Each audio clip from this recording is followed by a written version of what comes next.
Alors, je ne serai pas long.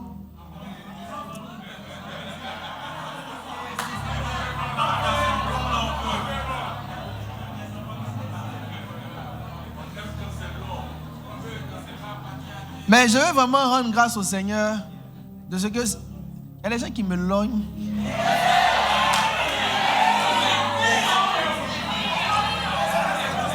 Depuis le soir où il y a des gens un peu partout qui me lognent. Parce qu'ils se disent, mais si depuis là, il n'a pas prêché, à quelle heure il va prêcher et puis il va finir quand?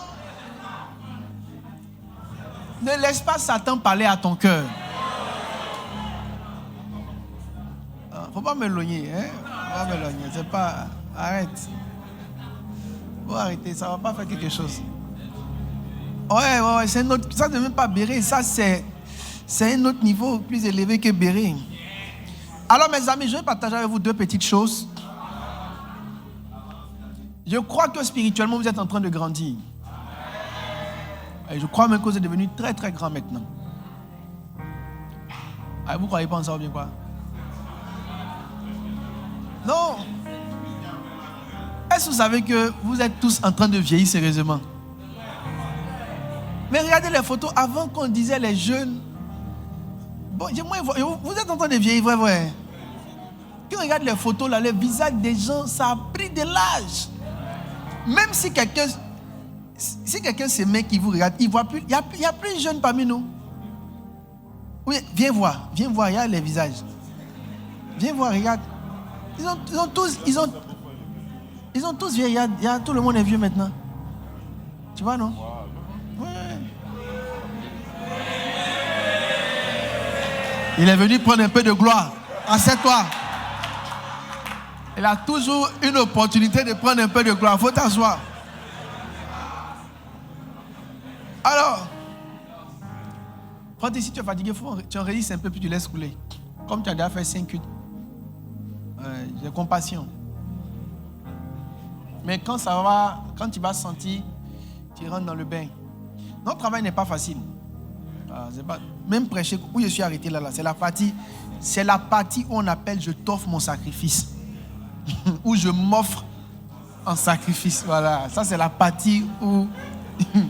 Enfin, même depuis le deuxième culte, je m'étais déjà offert un sacrifice. Peut-être même que ça c'est os la mesure de donner maintenant. La chair est partie. Alors, avant d'entrer dans cette année, Dieu a ouvert mon esprit sur des choses. Il y a des saisons qui sont prophétiques. Et pour chaque saison prophétique, il faut comprendre la réponse prophétique qui va avec. Cette année, le centre rentre dans sa 10e année. Et nous avons un goût profond de la progression, de l'avancement, de la croissance. J'ai vu des choses et je n'espère pas moins que ce que j'ai vu. J'ai vu des églises de 50 000 membres. J'ai vu des églises de 100 000 membres. Dans mon esprit et dans ma conscience, je n'espère pas moins que ça.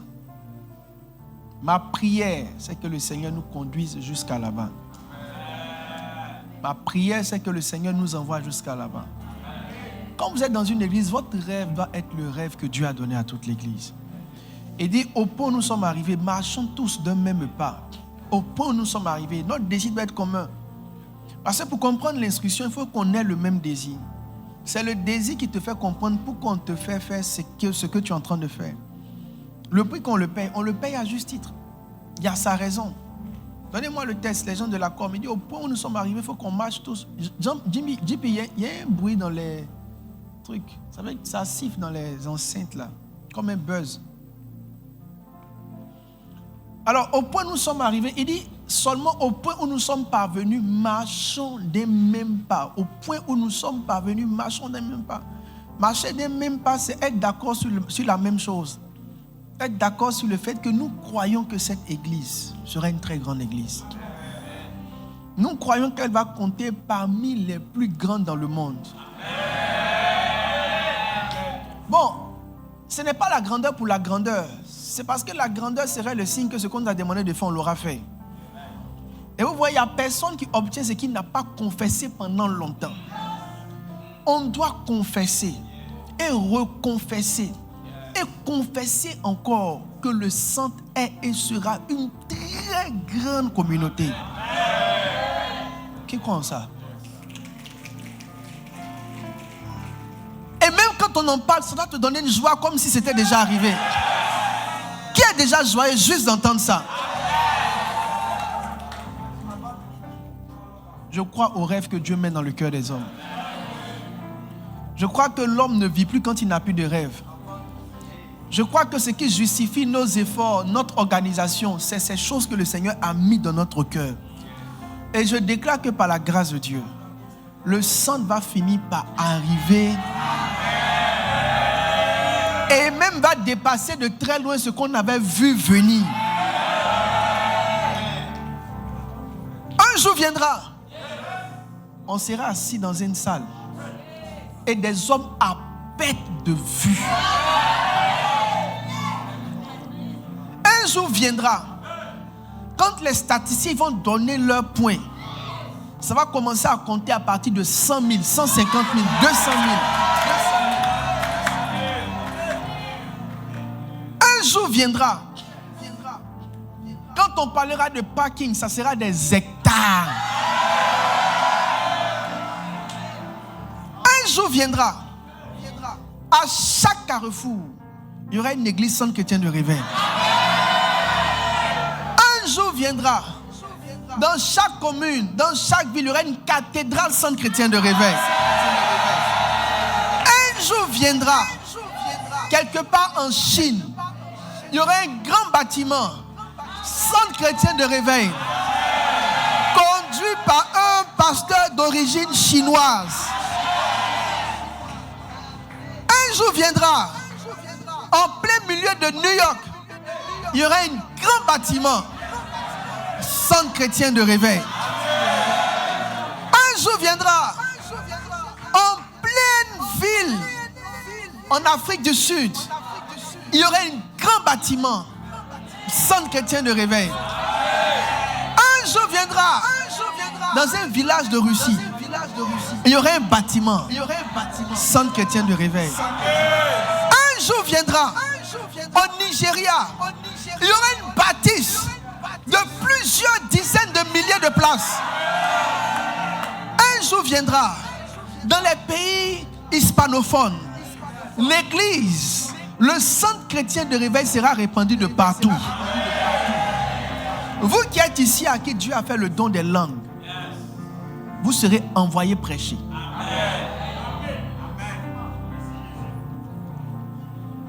Vous irez là où la langue qui vous a été donnée s'exprime le plus. Dieu m'a montré qu'il allait donner le don des langues. Dans cette saison, beaucoup vont avoir le don des langues. Je ne parle pas de parler en langue. Je parle de parler même une langue. Il va mettre dans le cœur de plusieurs. Il y a plein qui sont ici. C'est comme si Dieu a commencé à vous mettre à cœur d'apprendre des langues. Oh, ce n'est pas vous. C'est l'esprit qui veut vous envoyer quelque part.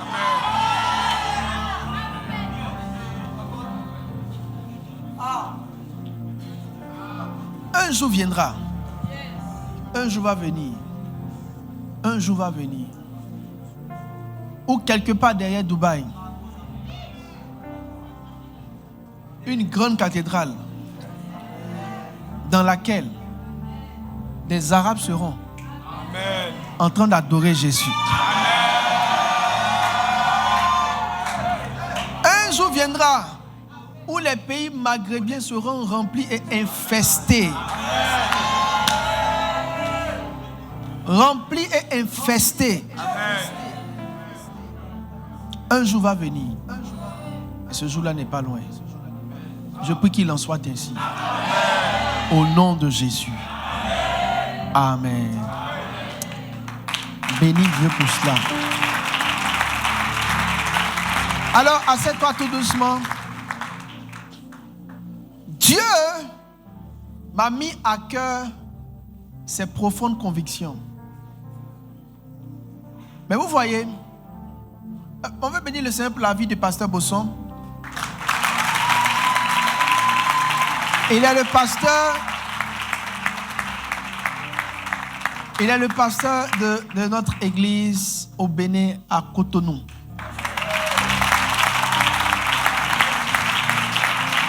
Il est en train de vivre ses meilleurs jours dans le ministère. Il est arrivé sur son territoire de célébration. À Cotonou, il est très apprécié par les Béninois et par les Béninoises.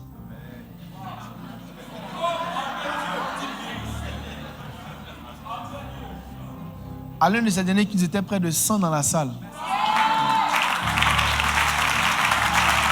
Dieu est en train de faire. Le Bénin est en train de prendre.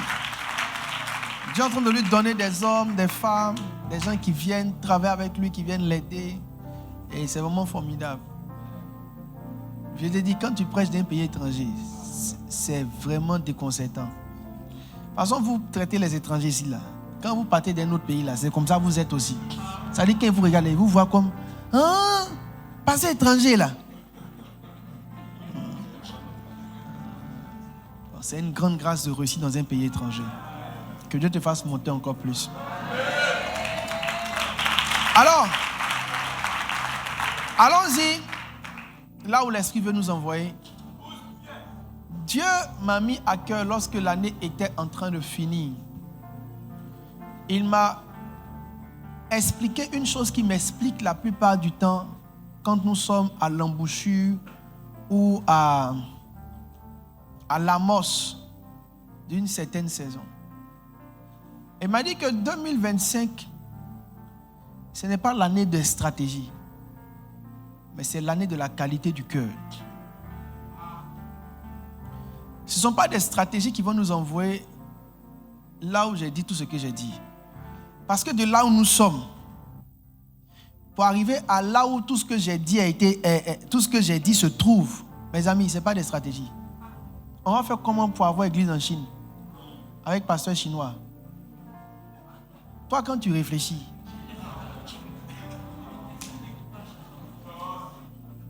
on va faire comment pour avoir une église quelque part dans un village de la Russie?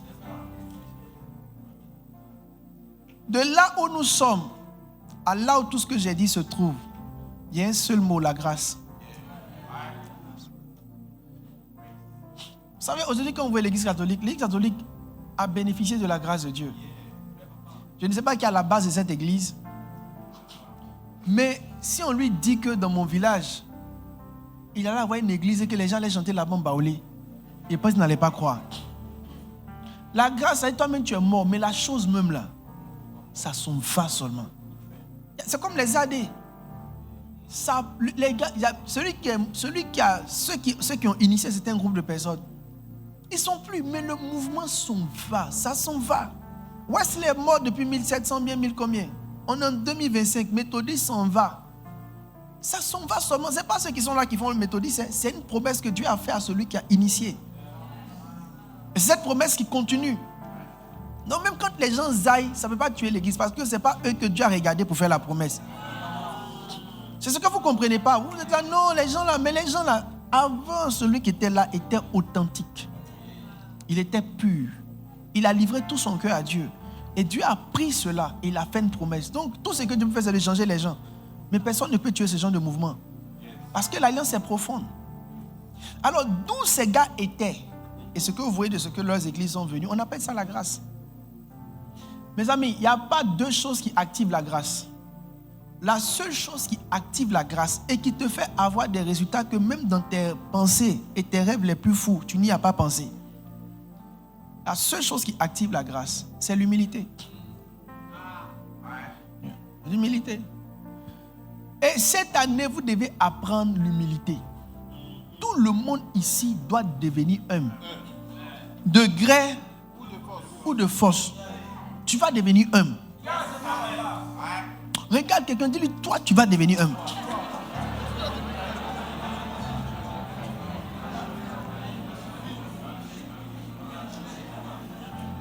Je peux vous dire une chose intéressante. Au stade, quand la Bible dit au stade où nous sommes arrivés, marchons tous des mêmes pas, ça veut dire que le retard de l'un peut retarder tout le monde.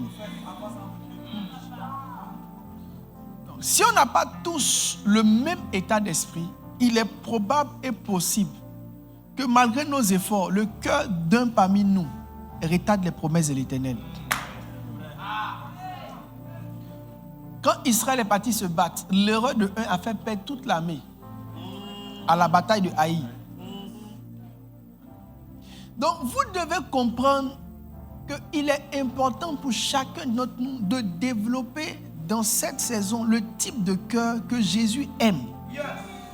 En fait, je l'ai dit, Dieu élève à partir d'un type de cœur. Il y a un type de cœur qu'il trouve, qu'il aime et qu'il élève. Et je ne vais pas attendre que vous mourrez pour vous enseigner ce genre de choses. Je vais vous enseigner aujourd'hui. Ceux qui sont derrière, vous me suivez bien de monter. Là, vous ne me voyez pas trop. Hein? Vous ne me voyez pas trop. Vous me voyez? Ok.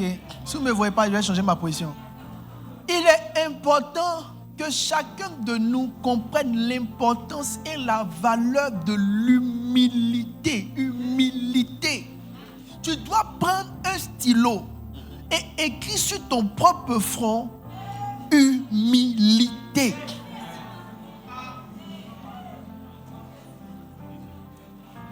Tu dois prendre tes habits, écrire sur tes habits humilité. Quand tu rentres chez toi, tu dois prendre un marqueur, prendre la tête de ton mari, écrire dessus humilité.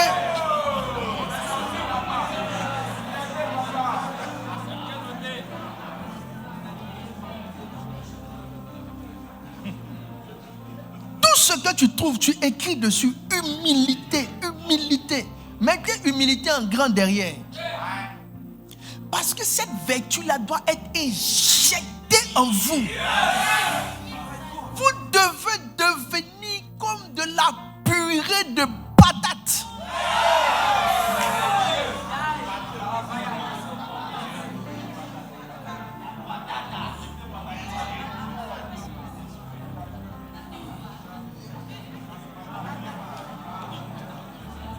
Humilité. Tiré de humus. Humus. Humilité, humus. Humus. C'est du latin, humus. C'est un grec. Qui est grec? Je suis un grec. Toi, tu es dangereux. Humus. Humus, c'est des déchets. Humus, c'est ce mélange d'excréments, de déchets qu'on appelle humus. Quand tu dis tu veux devenir homme, tu commences à rentrer dans la dimension où quand tu te vois, c'est déchets.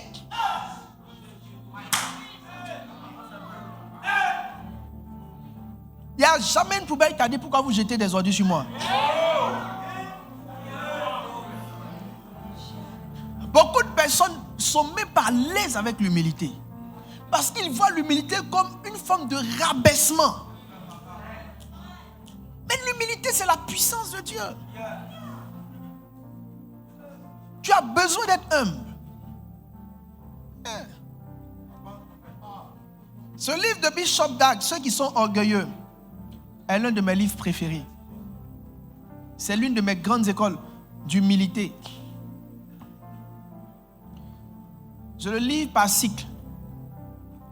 Quand je veux voir si j'ai toujours de bons réflexes. Je le lis quand l'esprit me convient de le faire. Alors, je voudrais parcourir quelques tests avec vous. Les pères ont déjà transpiré. Nous allons juste flot dans leurs efforts.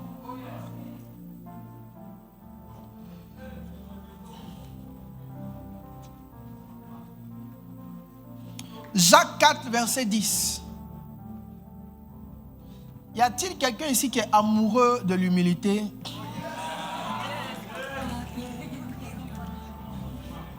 Je suis allé à une chapelle au Nigeria. L'une des choses que j'ai constatées à une chapelle, c'est le niveau de leur humilité. Ici, je ne sais pas, mais au Nigeria, le niveau de leur humilité.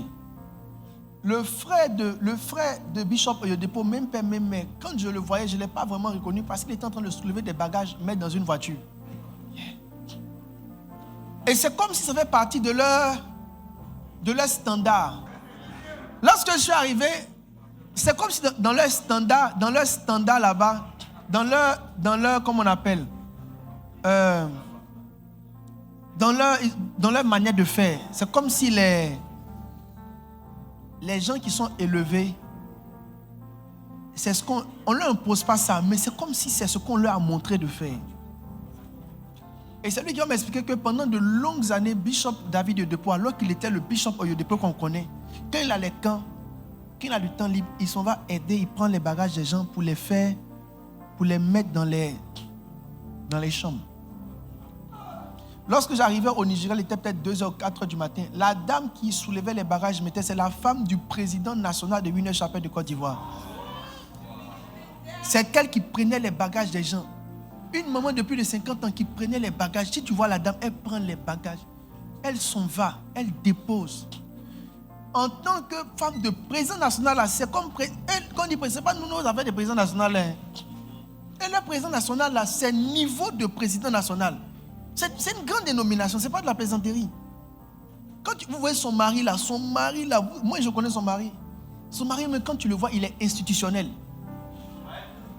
Là-bas, là, tout le monde est en cravate. C'est des gars, ils sont impressionnants. Sa femme est... Donc, ils ont dit non, il y a la maison des présidents nationaux. C'est les barons, les présidents nationaux. La dame dormait dans le hall, c'est-à-dire le hall du bâtiment. Ils ont un bâtiment d'étudiants. Dans le hall là, elle mettait son pain, elle dormait là pour pouvoir mettre tout le monde. Elle vivait là. Elle a réussi d'aller dormir dans la maison des présidents pour servir. Elle m'a dit une chose. Elle m'a dit que moi je vais envoyer des gens ici et je vais les laisser pour aller dormir dans un château. Là où ils dorment, c'est là que je dors. Quand je suis parti la voir, elle était assise à même le sol en train de manger attiéké, femme nigériane, manger attiéké dans son bol. Si on te dit que c'est la femme du pasteur national, tu ne peux pas croire. La femme là, pouvoir et puissance qu'elle a, ce n'est pas de la plaisanterie. Elle m'a appelé hier, on était ensemble au téléphone. C'est ma maman même. Aïe! Aïe! Qui êtes-vous? C'est ma maman même. Cette semaine, je dois aller la voir. Il est prévu lui. En fait, je pense que comme les gens ne comprennent pas et ne connaissent pas l'onction, les gens s'amusent à ces gars-là. Il y a des cadeaux que je vais mettre dans son corps cette semaine-là. Non, déjà là. Toi, tu comprends vite les choses. Toi, tu comprends. J'ai dit, la vieille là, la maman là, elle n'est pas très vieille. Elle a 50 ans, je ne sais pas. Je pense pas qu'elle ait 50 ans. Mais, je pense qu'elle a 50 ans dépassé. Mais, parce que son mari aussi, il est conservé. Et puis elle aussi, comme elle est très dynamique, elle a une apparence de plus de 50, mais son mouvement de corps là, de toute façon son corps bouge, je ne suis pas très sûr. Mais quand il voit son visage, il y a du temps, son visage a quand même il y a beaucoup d'années sur son visage. La maman là, parce qu'elle est puissante. Un bon matin, elle a pris des pasteurs ici à Abidjan. Les gens pensent que c'est de la plaisanterie. Elle a dit allons au Nigeria. Ils sont arrivés. Moi, je suis à la Canaland. Canaland, qui a déjà parti là-bas? Canaland. Oh, on a compris. Allez, tu veux te faire voir aussi. Il lève sa main, il veut juste se faire comme ça. C'est bon, arrête. Canaland.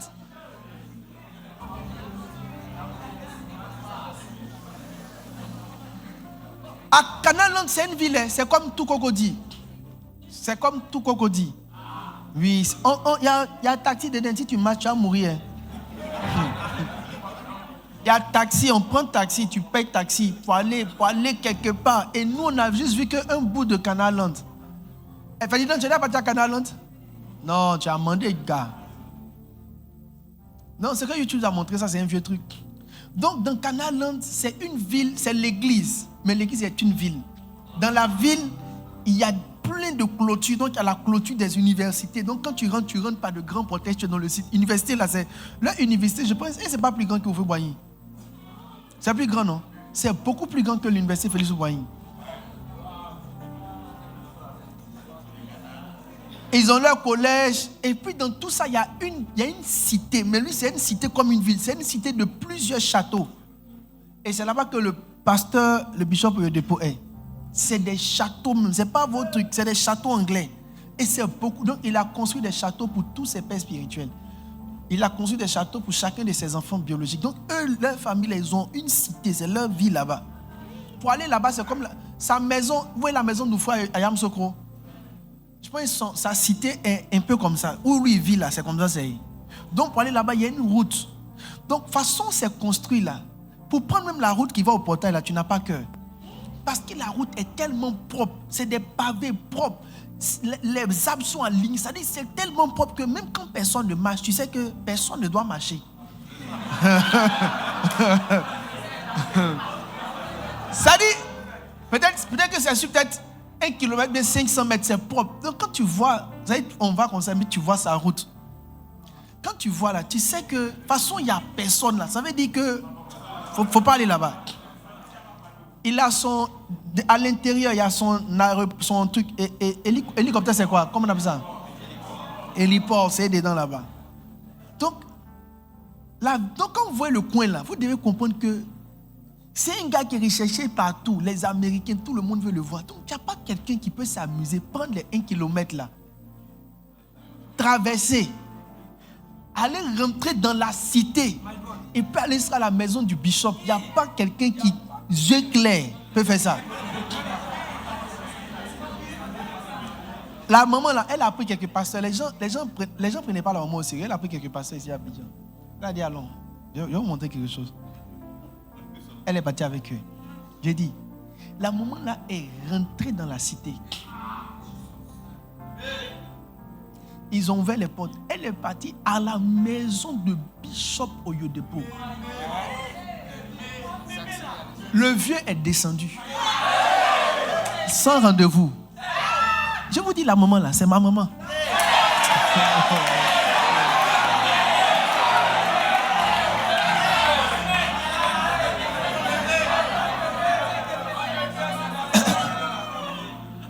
C'est ma maman.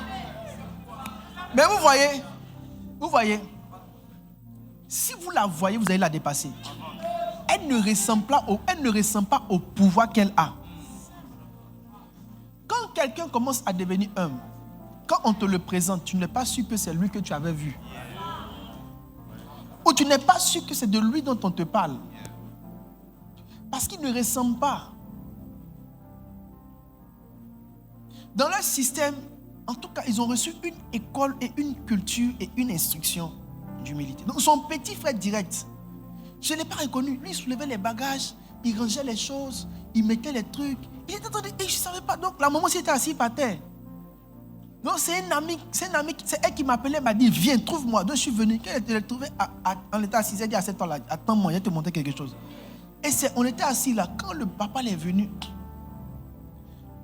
elle dit, le monsieur là lui a donné une carte. Il y avait des femmes qui étaient venues qui n'avaient pas à manger, un truc comme ça. Il lui a donné une carte. Il a dit, allez au guichet, retirez. Il lui a donné un code, allez-y retirer ce dont vous avez besoin. Et puis payez vos trucs.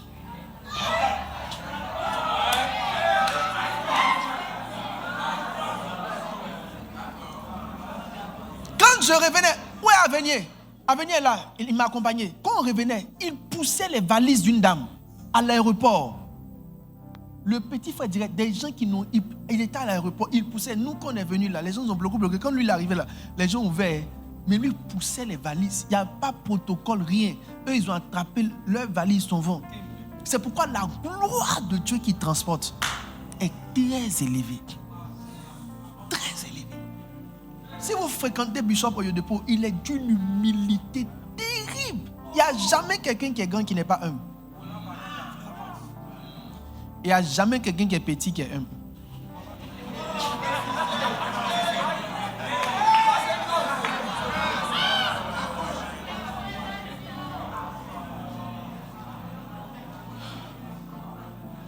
Humiliez-vous devant le Seigneur, il vous élèvera. Jacques 4:10. On ne fait pas grandir une église par des évangélisations. On fait grandir une église en faisant croître l'humilité d'ensemble. Mais Israël, quand Dieu voulait élever Israël ou changer les circonstances d'Israël, c'est tout le peuple qui s'humiliait. Ce n'est pas le roi ou les prêtres, c'est tout le peuple qui apprenait à s'humilier. C'est tout le peuple qui avait un cœur humble. Et c'est l'ensemble des cœurs humbles qui attirait la grâce sur Israël. Yes. Il n'a pas dit humilie-toi, il dit humiliez-vous. C'est ensemble qu'on va chercher l'humilité. Dis à un voisin, je suis intéressé par ton humilité.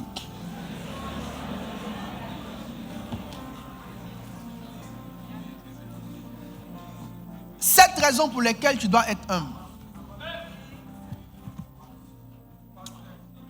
Raison 1. Humiliez-vous parce que Dieu résiste aux orgueilleux.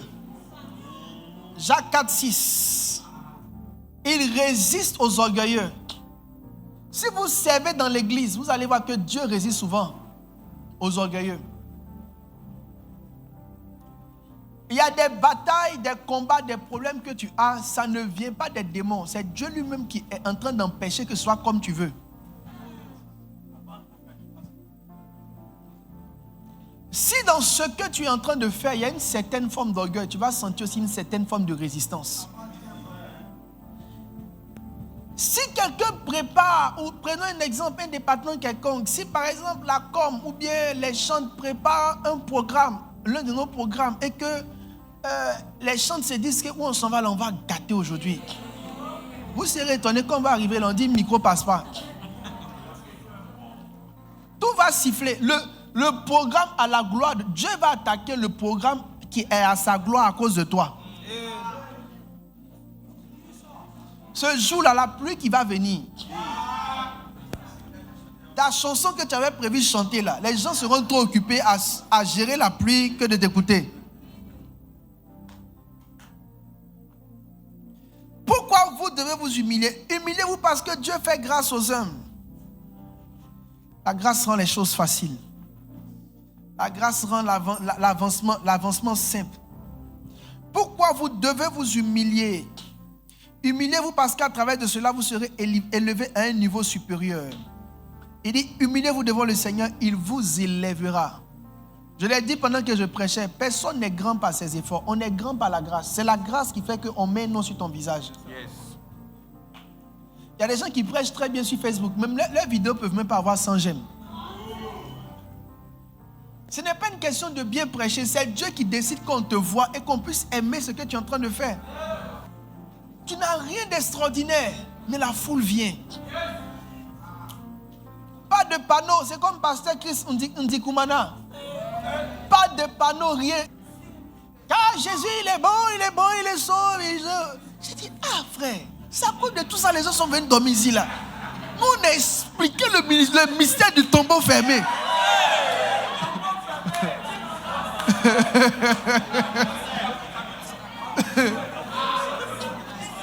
Nous, on a expliqué les mystères de la colombe et du corbeau de Noé. Mais bon sang, qu'est-ce qu'on a pu faire au Seigneur?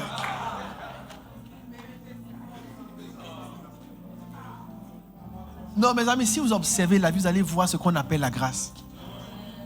C'est-à-dire, tu regardes, il y a des gens, leur avancement et leur succès, leur progression n'est pas normal. Et moi, je veux ce genre de grâce. On va évangéliser comment? C'est trop difficile l'évangélisation. Pasteur Christ me dit que maintenant 300 000 personnes. Moi, je partais là-bas. On dit la route est fermée. De me retourner. Mes amis, il n'a pas page Facebook. On le cherche, on ne le voit pas. Si tu le vois aussi, il a des capsules de 5 minutes. Il n'y a pas Réma. Croyez en Dieu, la bonne humeur, avec la grâce, il y aura des témoignages qui viennent après. Oh. Tu entends? J'étais en train de mourir. Je suis sorti, nous on va venir. Rapapa, je déclare. Tu finis là, il n'y a même pas de témoignage. Pour qu'il y ait un témoignage, tu dois exhorter. Parlez, dites ce que le Seigneur fait. Ne cachez pas. Tu es guéri, mais tu fais comme tu n'es pas guéri.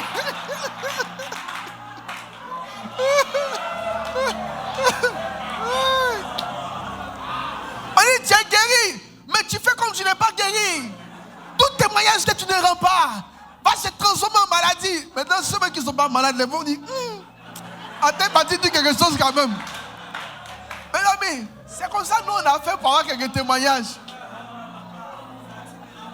Le gars, il dit rien d'extraordinaire. Mais la grâce, Dieu peut nous faire grâce. Ou le dimanche, les gens sortent de partout comme des maniants. Dieu peut te faire grâce.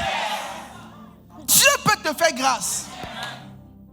Notre travail est lourd parce qu'il y a plus d'efforts que de grâce.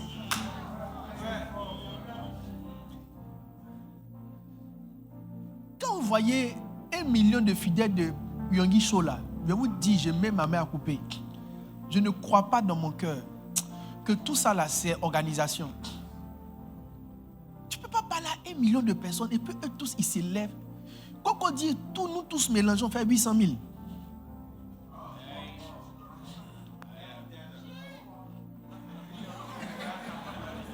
Ça veut dire, si c'est les fidèles de Yonggi Show, s'ils sont partis à l'église, quand on dit est vide.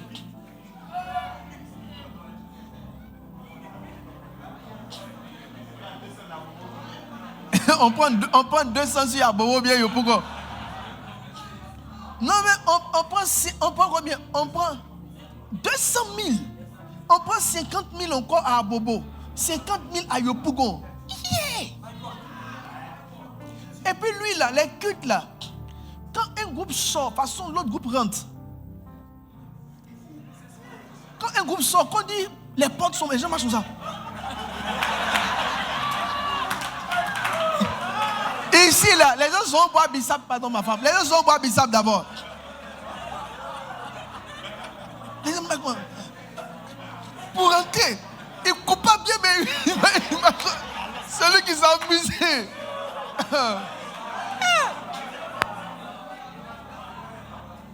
J'étais au Nigeria pendant le culte de Winner Chapel. Au Nigeria, pendant le culte de Winner Chapel, ils ont fini le premier culte, on passe au deuxième culte. Quand ils ont fini, le bishop, il est venu s'asseoir à sa chaise. Quand ils ont chanté le dernier cantique. Il est venu s'asseoir. Le groupe musical est en train de chanter la chanson de fin et la chanson de début en même temps. Donc, il est assis. J'ai dit, l'église fait 50 000 places. Le gars s'est assis. Donc, un cantique de fin. On a chanté quoi aujourd'hui pour venir? Bon, bref, un cantique banal, laisse comme ça. Et puis les gens chantaient. Oh. Donc, pendant qu'ils chantaient, les 50 000 de l'intérieur sont sortis. Donc, moi, j'étais là. Moi, j'avais fait tous les cultes de la journée. Donc, il n'y avait pas de problème. Il était assis derrière aussi. Pour moi, le gars, il allait sortir. Il n'est pas sorti. Il est venu s'asseoir. Il a juste croisé son pied comme ça. J'ai vu tous les 50 000 de l'intérieur sortir. Pendant qu'ils sortaient là, il y a un autre groupe aussi qui rentre. En moins de 5 minutes, 50 000 étaient déjà pleins. Petit parc d'espoir de 6 000 places. Si on a mis une église dedans, façon intercession, on va prier. Nous les appelons du nord, du sud, de l'est, de l'ouest, apparaissez. Tu as dit, demande-moi les nations, mes amis. Le vieux est assis, il a croisé ses pieds comme ça. 50 000 est sorti, 50 000 est rentré. Quand le cantique est fini, le dirigeant est monté, après dirigeant, un autre cantique, après le cantique, il est monté, il a commencé à prêcher. Les tentes qui sont dehors font plus de 50 000 places et les tentes étaient pleines. On n'a qu'à se dire la vérité. Les gens disent que, parce que moi quand je suis parti, je me suis dit, bon, peut-être qu'ils ont beaucoup de cas. Je suis allé voir les cas. Je n'ai même pas vu beaucoup de cas. Je n'ai pas vu où il y a beaucoup de cas. Je me dis que les hommes là, ils apparaissent. Je ne vois pas. Moi, je ne suis pas parti faire que quand je suis vite sorti pour aller voir les parkings. Où sont les cas d'aujourd'hui là? Je vais voir. Je ne vois. Mes amis, je vous dis la vérité. Oh. Je vous dis la vérité. Il y a des gens que Dieu aide. Et nous là, c'est le temps que Dieu nous aide. C'est le temps que Dieu nous aide.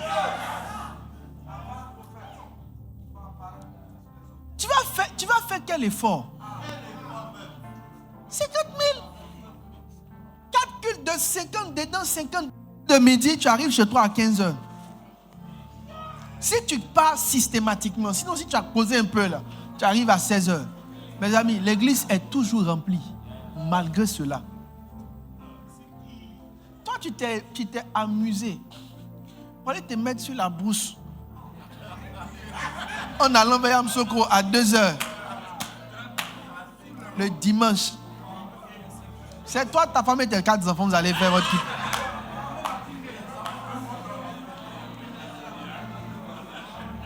Je sens quelque chose. Mes amis, il y a des gens que Dieu soutient. Mais nous, on doit valoriser la grâce. Quand on prie là, demandons la grâce. Croyons plus en la grâce qu'en nos efforts. La raison qui fait que Dieu fuse nos stratégies, c'est qu'on s'appuie plus sur les stratégies que sur la grâce. Pasteur Roland Dalo, Dieu lui a dit dans la église, Roland Dalo, là, il a une onction de croissance. Il paraît que Philadelphie, là où il a mis Altom, là, c'est 20 000 personnes. Il paraît. Mais il y a le monde. Philadelphie, c'est pour lui. Chez Atoms. L'autre Philadelphie de chez Pasteur Ken, ce sont ses églises. Il y a toujours le monde dans les églises. Quand il a commencé son premier culte, 1200 personnes. Pasteur Roland, dans le premier culte, Jean, Dieu l'a fait église. Il va commencer le dimanche 25. Le dimanche 25, il arrive, 1200 personnes.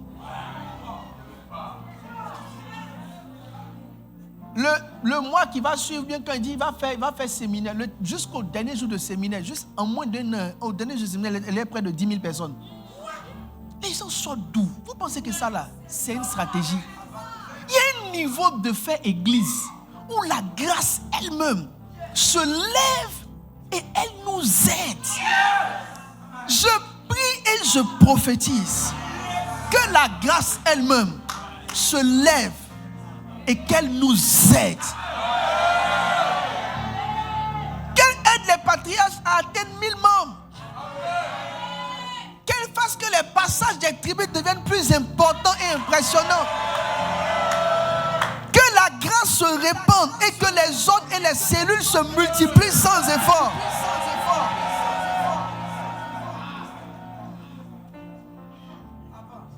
La grâce est tellement forte dans ces églises. Assieds-toi. La grâce est tellement forte que le niveau d'intention est sérieux. Quelqu'un comprend ce que je suis en train de dire? Là-bas, là, les fidèles se lèvent eux seuls. Donc peut-être, Gaït, lève-toi. Jean, elle s'est levée. Attends, tu as quoi maintenant dans la vie là?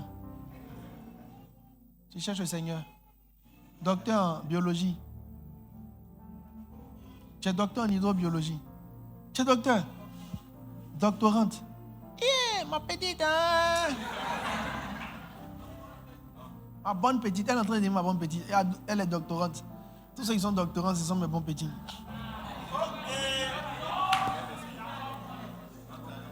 Regardez, là-bas, là, les boss de là-bas, là, ils n'ont pas notre esprit de boss, de s'asseoir devant, chercher l'honneur. Ou bien, ils n'ont pas cet esprit de personne du dimanche. Les gens là-bas, par exemple, elle, une jeune dame comme ça, elle commence à travailler, son salaire, là, elle va prendre 50% pour aller prendre car. Pour que les gens viennent gratuitement. Elle va mettre une équipe sur place. Souvent même, ils payent des évangélistes. Ils disent à certaines personnes, toi, il faut évangéliser seulement. Moi, je te donne un salaire chaque mois. Mais tu évangélises pour moi. C'est-à-dire, on va à l'église, mais au ciel là-bas, là, Dieu n'a raconté ça sur pour moi.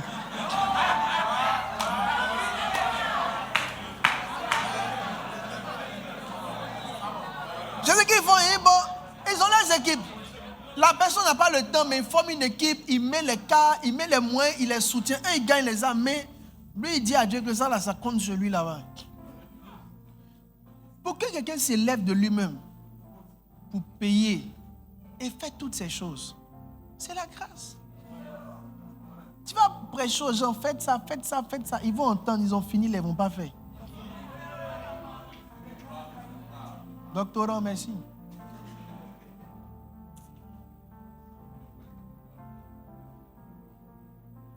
Humiliez-vous. Raison 4. Humiliez-vous, ainsi vous serez couverts et protégés.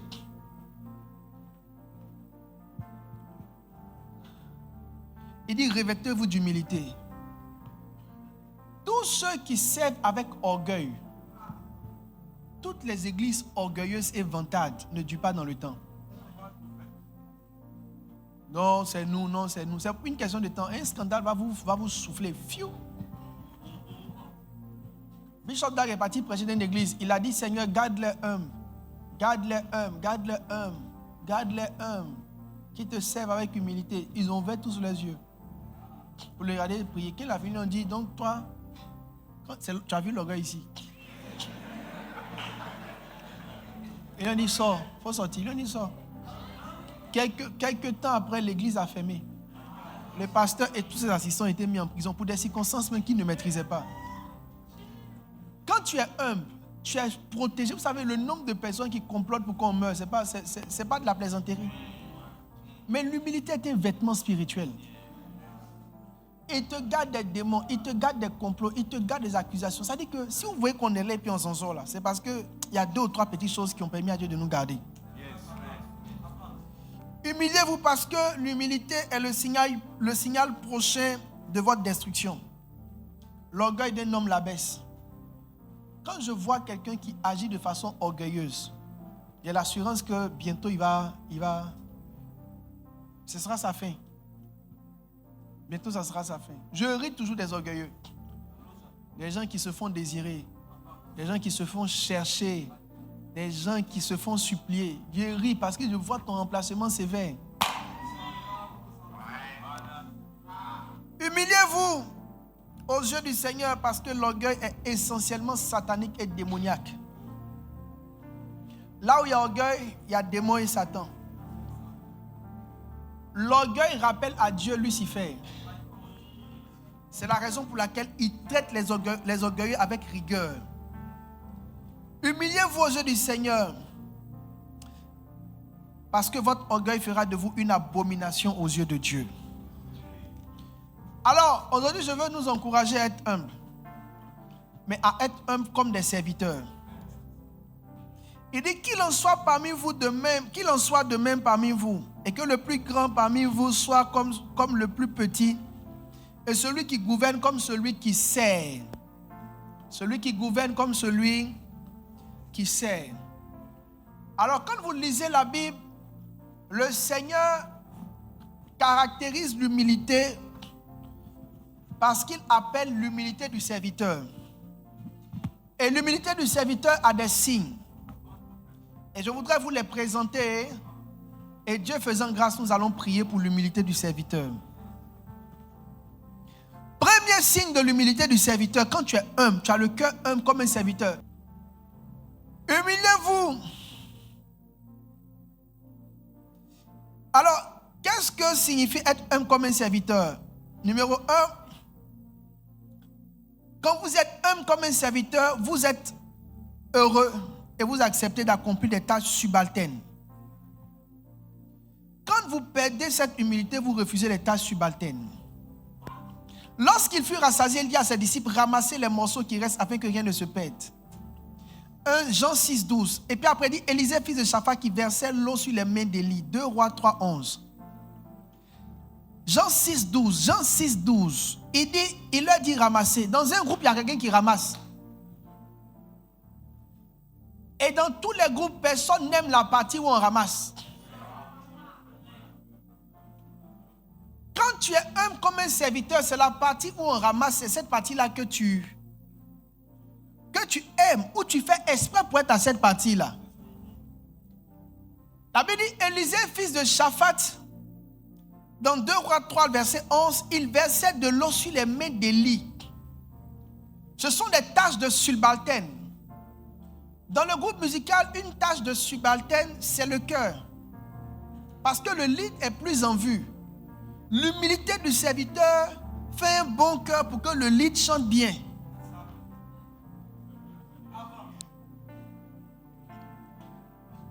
C'est ça l'humilité du subalterne, du serviteur. Chercher des choses où on ne te voit pas, alors qu'il y a des parties où on peut te voir. Ce qui nous fatigue dans l'affaire de Dieu, c'est que tout le monde veut être là où on voit.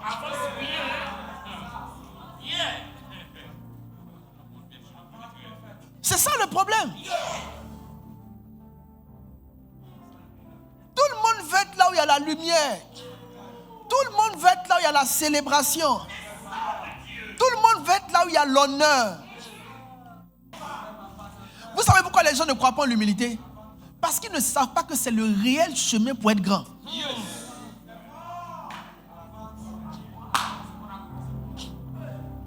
C'est le réel chemin pour être grand. Le réel chemin pour être grand. Ce que tout le monde n'aime pas faire, pendant que tu es en train de faire, c'est là que tu vas les dépasser tous.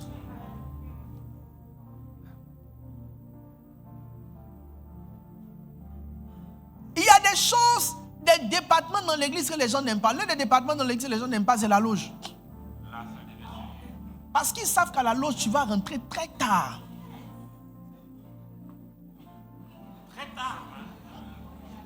Les femmes de la loge, quand les programmes ne viennent pas, parce qu'elles ont peur, elles se disent que là-bas, là, ils vont rentrer tard. Mais rentrer tard, là, c'est une tâche de subalterne. C'est une tâche de subalterne, rentrer tard. C'est un mauvais travail. C'est la partie du travail que personne n'aime faire. Mais généralement, c'est là-bas que la gloire se trouve. Élisée, fils de Shaphat, versait de l'eau sur les mains d'Élie. C'est comme ça qu'il a pris toute l'onction d'Élie. L'onction se trouve dans quelque chose qu'on te dit de faire que tu n'estimes pas que c'est toi qui dois faire. Mais c'est là-bas que l'onction se trouve.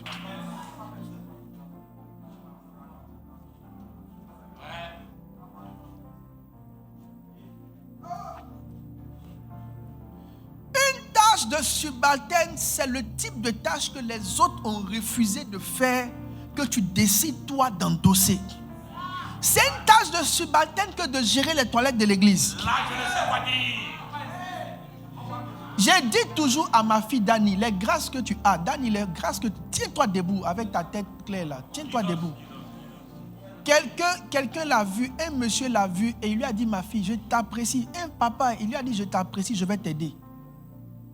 Et il lui a donné l'intelligence. C'est le monsieur là qui lui a donné l'intelligence et les stratégies pour qu'aujourd'hui, elle ait la facilité d'aller en Chine et revenir. Le monsieur lui a dit, je vais t'apprendre à faire les affaires. Il lui a dit, je vais t'apprendre à faire les affaires. Il lui a dit, je vais t'apprendre, je vais te donner un montant et puis je vais t'étudier sur le montant. Il dit, si tu arrives à faire ce que je t'ai dit de faire, je vais t'augmenter. Il dit, je vais te donner des idées. Il dit, prends cet argent, fais comme ça. Et fais ça. Et puis si tu peux me rembourser, je vais te compléter. Ce n'est pas son papa. Ce n'est pas son parent. Ce n'est pas son ami. Le monsieur l'a quitté pour t'aider. Mais c'est dans les toilettes. C'est dans les toilettes.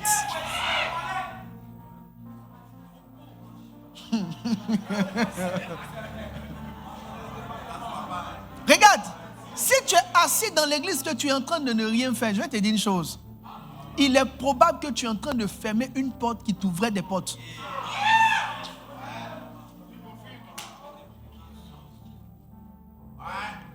Une tâche de subalterne, c'est une tâche qui te gêne, qui gêne ton organisation personnelle. Parce que c'est quoi un serviteur? Un serviteur, c'est quelqu'un qui ne gère pas son temps. Donc actuellement, il y a des gens qui sont ici, ils sont très gênés par l'heure. C'est l'orgueil qui fait que tu es gêné par l'heure. Tu sais pourquoi tu es gêné par l'heure? Parce que tu nous prends, nous tous, pour des chômeurs.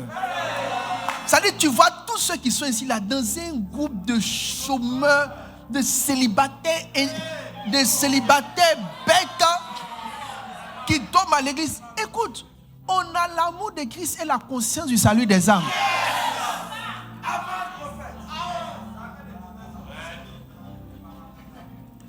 Tu vois, les gens qui pensent comme ça, quand vous les observez, les grandes portes ne s'ouvrent. Ils ont les grandes promesses, mais ils ne les voient jamais.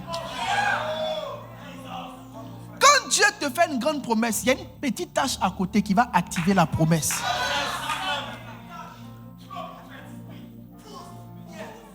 Si Dieu te dit quelque chose qu'il va faire, c'est qu'il y a un petit truc à côté. C'est ça qui va ouvrir ça. À côté? Juste à côté.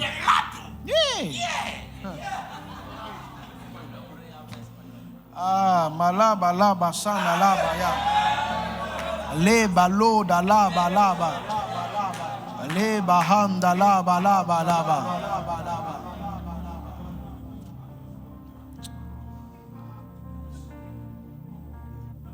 C'est sérieux. C'est vraiment sérieux. Je pense que ce qui fatigue le service, c'est juste que les gens n'aiment pas les tâches des subalternes. Les gens n'aiment pas. Cette partie-là, ils ne veulent pas. Ils ne désirent pas. Donc, ce n'est pas que tu es occupé, c'est que tu es orgueilleux. L'orgueil nous fatigue tous. Vous faites un passage des tribus, les orgueilleurs de la tribu vont partir avant tout le monde. Et les orgueilleux de la tribu vont venir après tout le monde.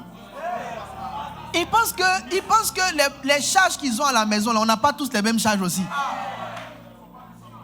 Un passage que tu vas faire une fois pour le trimestre, ça te coûte combien de te préparer en fonction?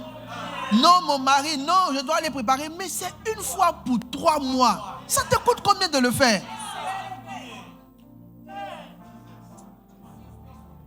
Ou bien, venez à la veille pour nettoyer la salle avant le culte. Foïté, personne ne vient. Le patriarche se retrouve seul en train de nettoyer sa propre salle.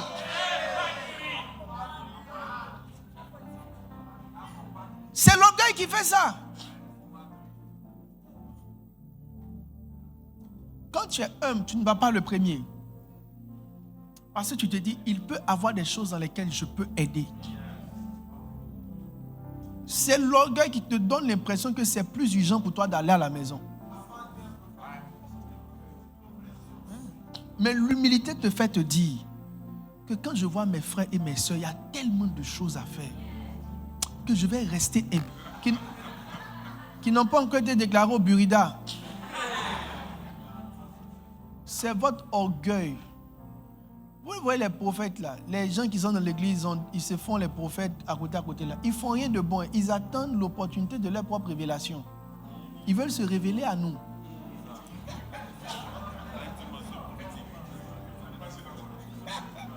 Même dans leur choix des départements, ils ne choisissent pas par l'esprit. Ils choisissent en fonction de là où ça peut rapidement donner un accès plus vite à la visibilité.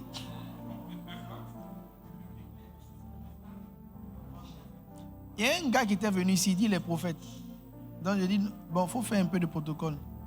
Il a fait le protocole quand je l'ai vu, il m'a dit, mais lui ne peut pas passer toute sa vie à faire le protocole, il est prophète. Je lui ai dit que quand tu vas utiliser le ministère prophétique et puis tu vas prophétiser pendant 5 heures de temps, là, c'est ce protocole-là qui est ta formation de prophétique. Parce que prophétiser, pensez que faire tous les cultes, pensez que c'est plus prêcher que rester debout. C'est être à l'aise debout qui te fait prêcher tout ce temps.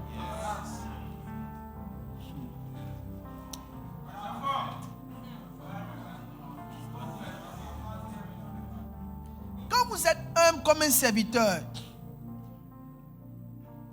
vous acceptez d'être formé.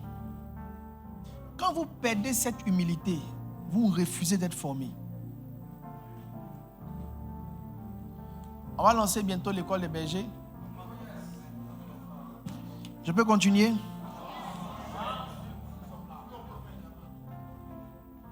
Il y a des gens qui pensent qu'ils savent plus que ceux qui leur parlent. Dans les départements, il y a des gens qui pensent qu'ils savent plus que celui qui les conduit. Donc quand tu parles là, ils te voient avec toutes tes faiblesses. Même leurs questions, c'est pour juste mettre en évidence des faiblesses. Leurs interventions dans les groupes, c'est pour saper l'autorité qui est là. Parce qu'ils pensent qu'ils savent. Quand quelqu'un n'aime pas la formation ou ne se fait pas former, mais ne se met pas dans l'esprit de quelqu'un qu'on doit former, c'est quelqu'un qui pense qu'il sait déjà. Il rend le travail lourd. Tout ce que tu dis de faire, c'est difficile. Et comme ils ne vont pas faire, ils te posent des questions et des problématiques qui donnent l'impression que c'est toi qui n'as pas mal planifié la stratégie. Tu n'as pas vite dit, tu n'as pas bien organisé les choses. Ils te posent des questions pour te déséquilibrer. On peut avancer? Quelqu'un est en train de devenir humble comme un serviteur? Quand vous êtes humble comme un serviteur, vous honorez le maître que Dieu a placé au-dessus de vous. Quand vous perdez cette humilité, vous ne reconnaissez plus votre maître. Le royaume des cieux fonctionne par la hiérarchie. Quand on met un responsable des départements sur toi, c'est ton maître. Il y a des gens qui sont dans un département, mais c'est moi, ils suivent. Du genre, ce que je dis, en fait, dans le cœur, c'est à cause de papa. Sinon, si c'est lui là, seulement là. Tu as échoué. Parce que celui qu'on a mis sur toi, c'est ton test. Dieu ne met pas sur toi quelqu'un que tu peux naturellement respecter.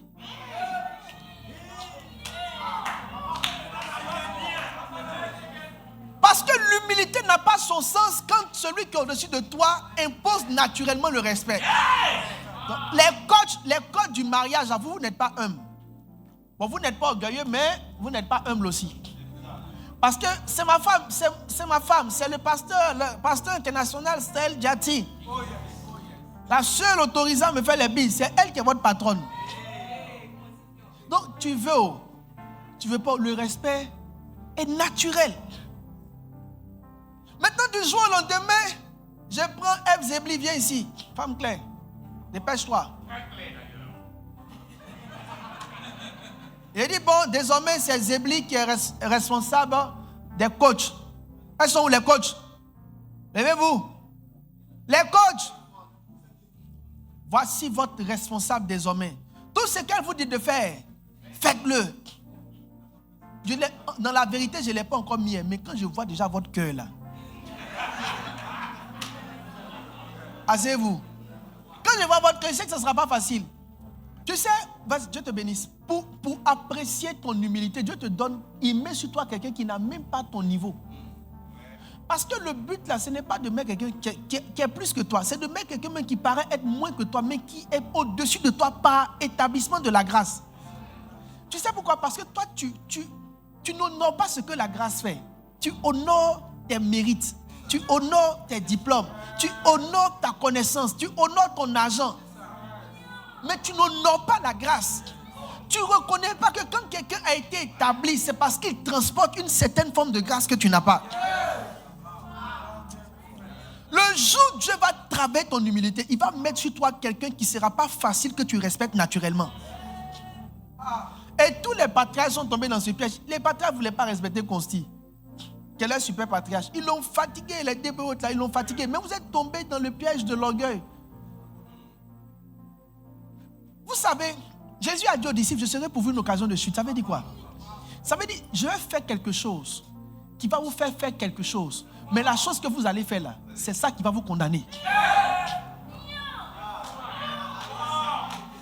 Ça dit, Dieu va pousser ton responsable à prendre une mauvaise décision pour voir ton humilité. Dans les faits, sa décision est mauvaise, mais dans ta réaction, tu dois te dire que si tu étais à sa place, tu n'aurais pas fait mieux.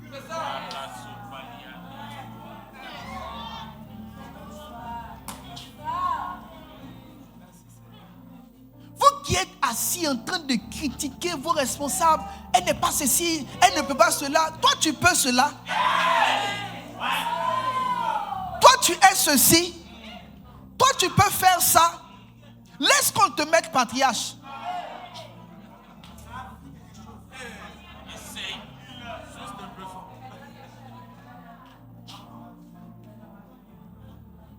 Respectez tous les responsables. Regardez, il y a une chose que les responsables font que vous ne pouvez même pas faire.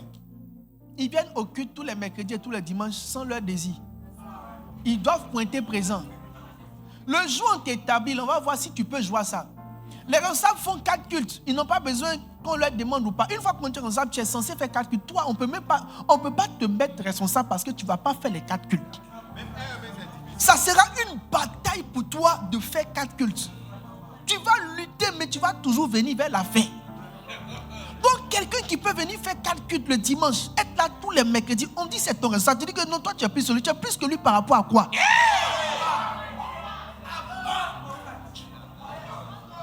C'est des gens qui ont des vertus que tu n'as pas. Parce que ce que toi tu regardes là, ce n'est pas ce que Dieu regarde. Toi, tu regardes des données techniques. Eux, là, c'est des piliers. C'est des gens qui ont un niveau d'engagement et un niveau d'obéissance. La raison pour laquelle on t'a vu et puis on t'a dépassé, c'est parce qu'on n'a pas vu chez toi ce qu'on a vu chez eux.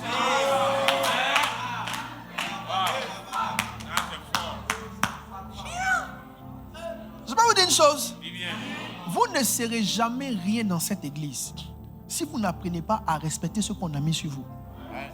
Parce qu'on progresse par recommandation.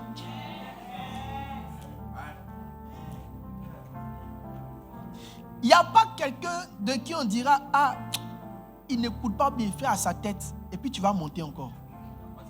Moi-même, je suis fou. Quand on m'a dit que toi, tu ne vas pas me respecter, et puis tu en bats là. Mais puis moi-même, dans ma grande folie, j'ai dit, faites-la monter, car j'aimerais moi aussi avoir affaire à ces gens de personnes. Non. Ce qu'on m'a dit de toi là, c'est suffisant pour que je te laisse très loin de moi, de peur que tu montes jusqu'à venir me dire, hé, pasteur. Hé, toi là, on ne fait pas ça ici.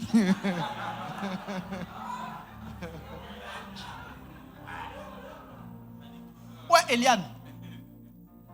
Chef de famille Eliane. Viens.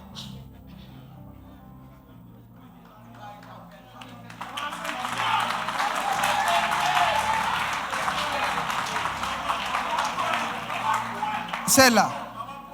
Si vous ne prenez garde, elle va remplacer Pasteur Daniel. Observez, vous allez voir. Vous serez étonné. On va dire non, c'est l'assistant du pasteur Gatti qui est là. Vous n'allez pas la voir venir. Même si je t'ai dit ça, mais ton cœur te fait mal déjà. Tu ne sais même pas où elle est quittée. Elle est, numéro 1, elle est allée intentionnellement là où mon cœur est. Ça, c'est 1. Numéro 2, elle a pris une charge que personne ne lui a imposée. Numéro 3, c'est une femme. Ce n'est pas un homme, c'est une femme. Elle s'est imposée dans les chefs dans les groupes de famille là, sans poste. Elle s'est imposée. Elle a dit aux jeunes de donner les points de leur travail.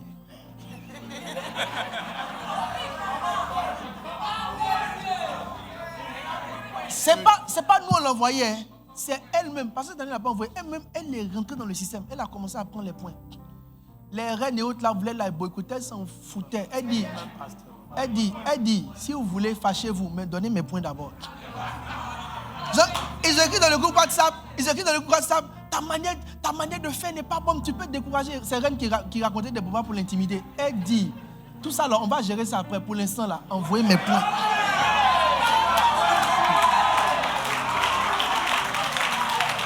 Les vieux qui étaient là, qui s'amusaient là, c'est comme ça qu'on vous remplace. Reine était non, ta manière de faire, quand tu fais, tu vas blesser. Elle dit, c'est pas grave, ça, on gère ça après. Pour l'instant, envoyez mes points. Moi, quand j'ai vu ça, je me dis, voilà, c'est ça là. C'est ça que je veux. Je la laisse faire son parcours. Je la laisse faire, continue ton parcours. Continue ta croissance.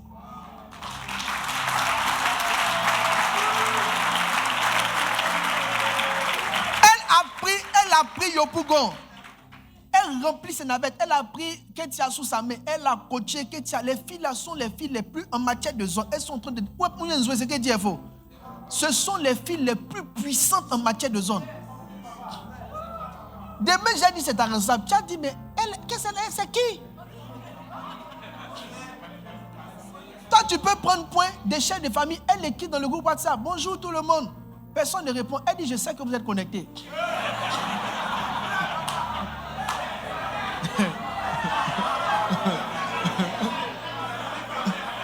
Elle dit, je sais que vous êtes connectés. Et puis, maintenant, elles s'en vont là où... Quand les gens sont connectés qu'ils ont lu là, après ça apparaît. Elles s'en vont voir. Mais maintenant, les gens qui ont vu là, elles viennent maintenant le groupe et disent, toi, tu as vu. Toi, tu as vu.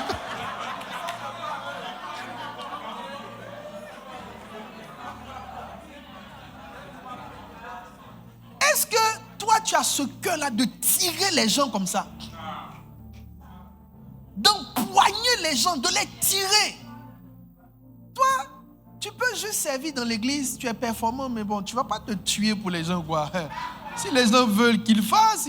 Moi, Moi, j'ai besoin des gens qui peuvent tirer des gens. Yes.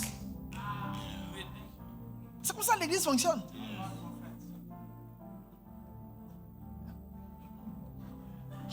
Demain, je te dis, celle-là, c'est ton responsable. Tu as dit comment? Elle petite là. Voici Marlon. Tiens-toi debout. Quand je l'ai mis sous... Je l'ai mis chez les...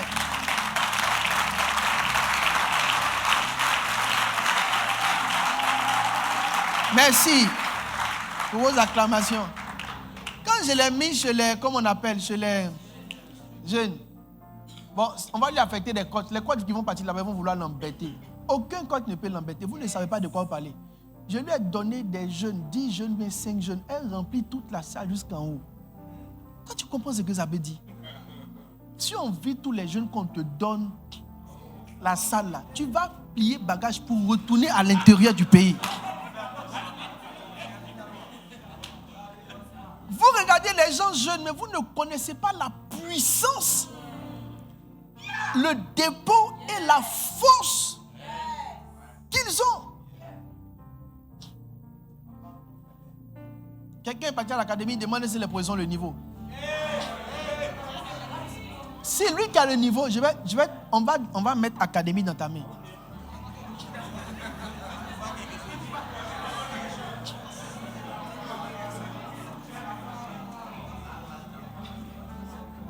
On va mettre académie. Tu vas voir que pasteur Bruce n'est pas pasteur de titre.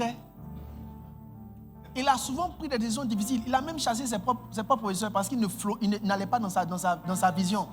Les projets qui ne vont pas dans ce qu'il dit, qui n'ont pas la foi, qui veulent l'embêter, il dit, bon, je les renvoie. Il dit, mon frère, c'est ton département, tu les renvoies à ton désir, tu les renvoies, il les a bien renvoyés. Moi, Jésus, content, la vie avance. Moi, j'ai besoin de ça. J'ai besoin des gens qui veulent et qui savent ce qu'ils veulent, qui peuvent renvoyer s'ils doivent renvoyer. Fatigue mon travail, tac, tac, allez, bouge. Je dis, ok, chef, tel que tu as dit, tel que tu le fais. C'est propre. Vous voyez, ces gens pensaient que c'est des gens vides. Si je vous donne leur travail, tu vas comprendre. Tu vas passer ta année, les mains, on dirait je ne sais quoi là. Elles sont boubou. Sa tunique. Mes amis, si je te mets 24 heures dans ces charges, tu vas soit avoir AVC ou bien poliomyélite. Tu as quitté l'église? Il y a des gens à qui on a donné des charges ici, ils ont fait juste truc, ils ont quitté, ils ont rétrogradé. Donc vous voyez les gens, parce qu'ils sont frères, vous pensez qu'ils n'ont pas votre... Mes amis, venez faire un peu ce qu'ils font, vous allez voir. Vous pensez que c'est facile de tirer des milliers de personnes chaque dimanche, de coordonner des leaders sous lesquels sont des centaines, plusieurs centaines, voire des milliers de... Vous pensez que c'est facile? Pourquoi vous ne les estimez pas? Quand vous voyez peut-être Eva qui organise les hôtesses, vous pensez que c'est facile d'organiser des hôtesses? Donc quand vous voyez Eva ou bien, je ne sais pas, Rama qui prend un groupe de personnes qui sont au chômage et qui arrive à les faire des uniformes, il faut être un leader pour faire aux gens des uniformes. C'est pas que les gens travaillent ou pas, le problème, c'est le leader, celui qui peut infuser en eux un rêve, qui les encourage à prendre leur argent et s'habiller pour glorifier Dieu. Tous ces gens que vous voyez, c'est des champions. Donc quand on les établit sur vous, quand vous voyez un gars comme Sandresse qui coordonne toute la com là, c'est le côté le plus difficile même. Moi-même, je rends ça déjà difficile. La com même est difficile. Et puis moi, sur la com, c'est 2 fois difficile.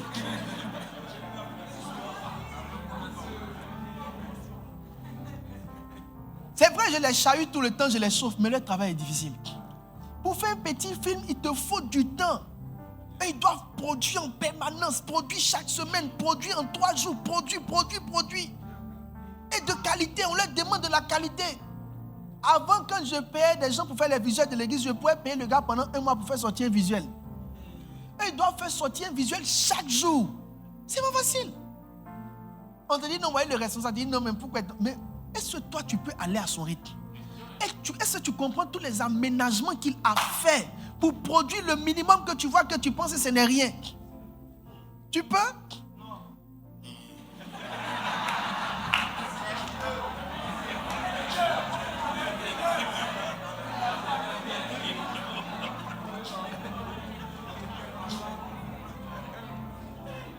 que c'est facile de gérer les départements qui servent le culte. Nous, dans le conseil de ministres, réunion des pasteurs, les départements les vont nous rendre fous. Venez tôt, ils ne vont pas venir tôt. Ça dit que, prier des serviteurs, non, c'est trop terrible. Et puis ils savent que tu sais. Et ils savent que eux, nous aussi on sait qu'ils savent. Mais chacun fait, puis ils viennent comme s'ils n'ont rien fait. Et la vie n'a qu'à continuer. Et on dit tu es le pasteur et tu gères ça chaque jour. Chaque dimanche, le même stress. Tirer groupe musical, tirer tel, organiser. Venez prier. Et puis on te dit c'est ton leader, tu trouves qu'il n'a pas le niveau. Toi qui as le niveau là, il faut venir faire au moins 24 heures dans cette position et puis on va voir quelque chose. La Bible dit, regardez les autres comme étant supérieurs à vous. L'humilité du serviteur, c'est d'apprendre à apprécier ses leaders. Quand tu regardes ton patriarche, il faut voir que c'est quelqu'un qui est formidable. Moi, j'apprécie beaucoup les patriarches. Faites des veillées chaque 2 semaines. Ils doivent faire veiller, organiser passage, préparer dimanche, venir faire 4 cultes, poursuivre les gens, appeler. Je te mets patriarche pendant 1 mois. Tu vas appeler ta maman et ton papa pour dire maman, oh, baba, oh. Tu vas demander à ceux qui... Mais je vais vous dire la vérité. Pourquoi ceux qui jouent les dangereux ne veulent pas prendre les charges? Ils savent.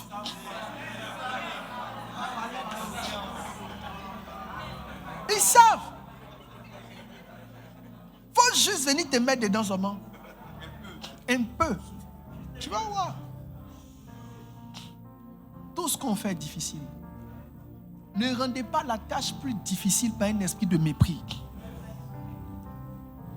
Ne rendez pas le travail plus douloureux par un esprit de mépris. La chose peut être dure, mais quand tu es accompagné par des gens qui t'estiment, ils augmentent ta force. La chose peut être dure, mais quand ceux qui sont autour de toi croient que tu es établi à juste titre, ils te donnent de la force.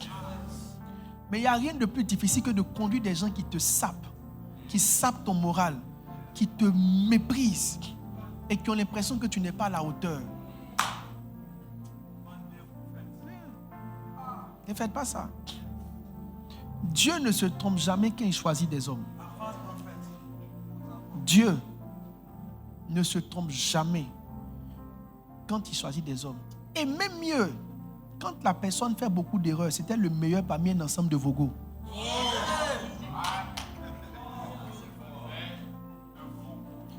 Donc si tu le vois comme un vogo, c'est que tu n'es pas à son niveau. Sinon Dieu t'aurait pris à sa place. C'est parce que Dieu n'a pas trouvé mieux que lui, que c'est lui qui l'a pris. Donc l'ampleur des erreurs de ton leader montre la profondeur de tes faiblesses à toi. Parce que si Dieu avait jugé que tu étais mieux que lui, il t'aurait choisi à lui. Donc tout ce que tu vois en lui qui est incapacité là, toi c'est pire.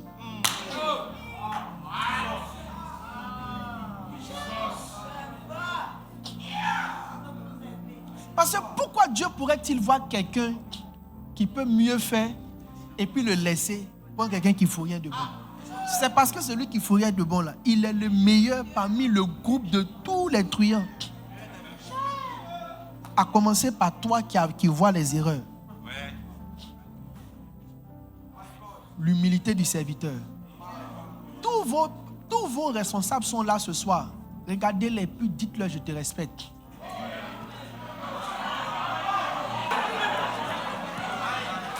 Ceux qui sont assis là, vous n'êtes dans rien quoi. Va trouver ton responsable pour lui dire je te respecte.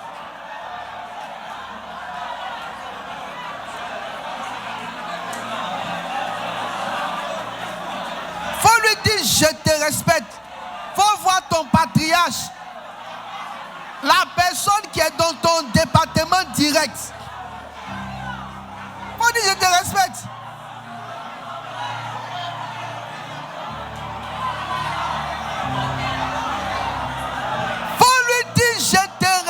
Je te respecte même. Je te respecte mal même.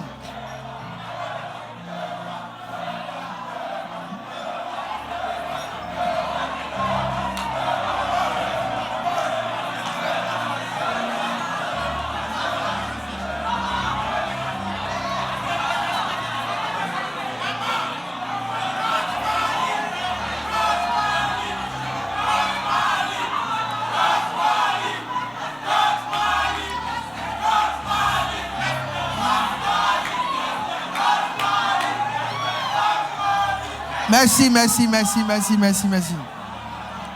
J'ai dit, si ton responsable est là, il faut prendre l'opportunité. Parce que toi, tu n'as jamais fait ça. Tu prends ça, c'est de l'amusement.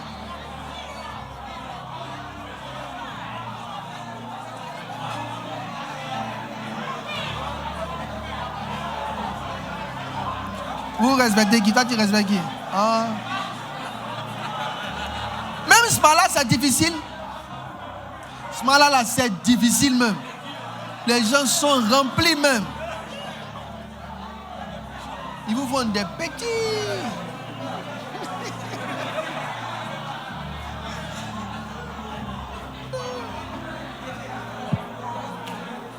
Mes amis, cette année, on va bien travailler. Mais il faut qu'on travaille dans l'ordre, dans l'humilité et dans l'estime profonde de nos leaders. C'est sérieux. Parce que ce qui nous ralentit, on est là. Méthode 15. Mais toutes les méthodes agissent parce que quelqu'un est devant toi que tu estimes. Vous là, vous revenez d'où? On est parti loin. Avec vos jupes là.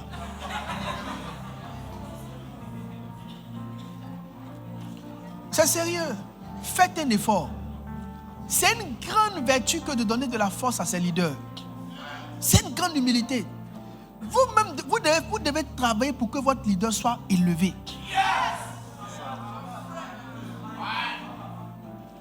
Vous devez lui donner de la force. Patrie, ça va aller. Le passage là, on va gâter.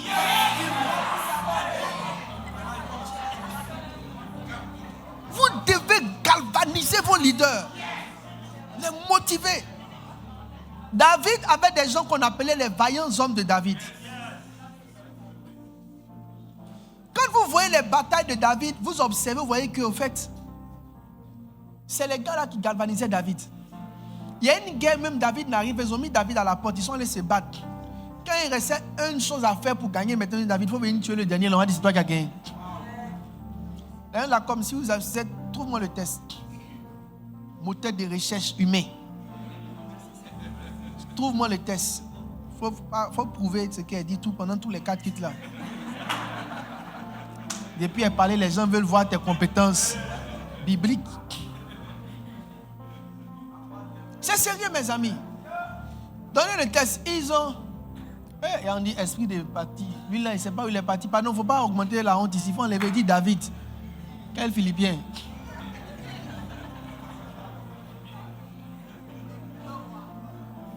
Donnez de la force. C'est ça l'humilité du serviteur.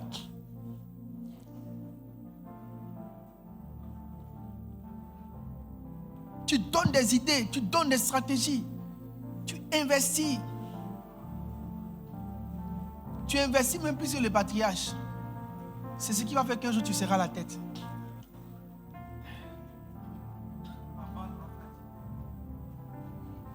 Quand c'est chaud, le patriarche même t'appelle. Hé, c'est comment? Est-ce que ça va aller? Oui, c'est ça qui fait que Dieu vous élève. Parce qu'il sent que vous avez enlevé le poids sur quelqu'un. Vous avez aidé quelqu'un. N'enfoncez pas les gens qui sont sur vous. Aidez-les.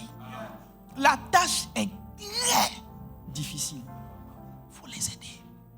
Parce que l'aide que tu es en train de donner, c'est ce qui est en train de t'établir pour l'élévation. En vérité, ce qui montre que notre système n'est pas bon, c'est que nos leaders travaillent beaucoup. C'est le signe que notre système n'est pas bon. Quand le système est très bon, le leader travaille très peu.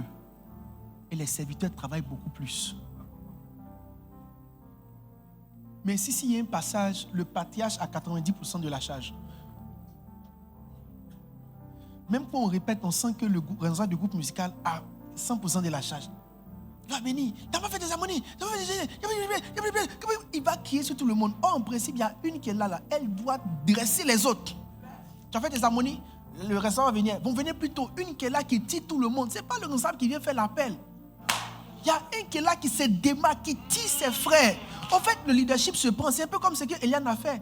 On ne l'a pas établi. Elle s'est rentrée dans le groupe. Elle a dit, bon, il y a du silence ici, là. Elle était à l'intercession, elle était un peu partout, violent, intercession, elle est rentrée dans les familles, elle dit, il y a du silence ici. Hé, envoyez vos points, ils vont avancer. Et même ils sont étonnés, voici qu'ils sont là, ils sont étonnés. Les gars, à quel moment la fille là même là, on l'a cassé. À quel moment c'est elle qui est venue prendre les points des gens? Moi-même, je me demande, elle est sortie où? Du soir au lendemain, elle a pris le contrôle du groupe. Pasteur Mohamed et Pasteur Daniel, il est là, il dit, ah mon gars, on n'a qu'à la regarder, on n'a qu'à laisser faire, on n'a qu'à la regarder. Il dit, Pasteur Daniel, il m'a parlé, il dit, non mon gars, on n'a qu'à la regarder, il ne faut pas me gâter, ce qu'on entend des fois, on n'a qu'à laisser. Passons Eliane en bête. Je vous dis, demain matin, 6 heures, elle va saluer tout le monde. Bonjour papa, bonjour pasteur Daniel, puis dit bonjour quand même. Bonjour les hommes, bonjour famille. Elle dit quoi? Vous n'avez pas envoyé le point hier. J'ai dit surtout les jours où il y a passage des prières là. Elle va les tuer même. Le groupe la trempe comme ça. Elle appelle. Mais en fait, ce n'est pas pasteur Daniel qui lui a dit de le faire. Elle-même, elle s'est proposée. Et elle est en train de l'aider. Mes amis, elle a pris le devant sur vous tous. Et elle est en train d'être votre patronne. Elle est en train d'être votre patronne. Je ne dis pas à tort. Hier, à 1h, 2h, j'étais dans ma salle de prière. Elle était dans ma pensée. Et ça, c'est très grave. Ça veut dire que c'est fini. Elle est partie pour... C'est comme si l'Esprit de Dieu m'a dit, fais-lui confiance et donne-lui une grande charge. Il m'a dit ça hier nuit. Ça va supposer quand j'ai fait d'elle pasteur assistant. Vous savez, elle est montée. Pasteur assistant, elle est piège à l'église. Et puis vous ne comprenez toujours pas.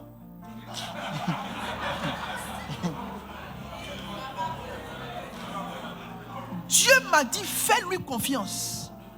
Et j'ai dit ça à passer dans les gens, on va faire confiance à des gens. Mais je ne l'ai pas dit d'où, pourquoi j'ai dit on va faire confiance. Dieu m'a dit, fais-lui confiance. On fait confiance. Et c'est venu comme ça, personne. Parce que celui qui aide est celui qui est digne. Celui qui aide est celui qui est digne. Quand vous êtes dans la pensée en termes d'apporter une aide efficace. La raison pour laquelle les gens qui n'ont pas l'humilité du serviteur ne deviennent jamais des maîtres, c'est parce qu'ils ne comprennent pas que plus tu sais un maître, plus tu deviens maître.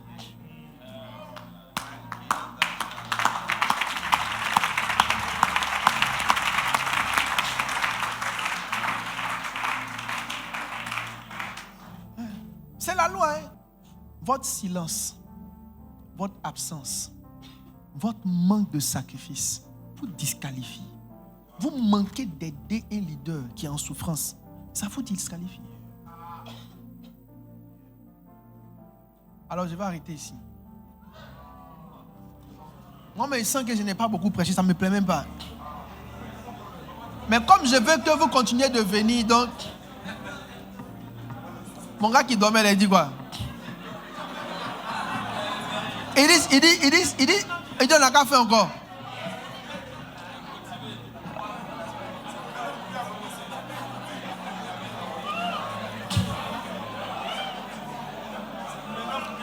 Rapidement, quand vous êtes humble comme un serviteur, vous attendez les instructions patiemment.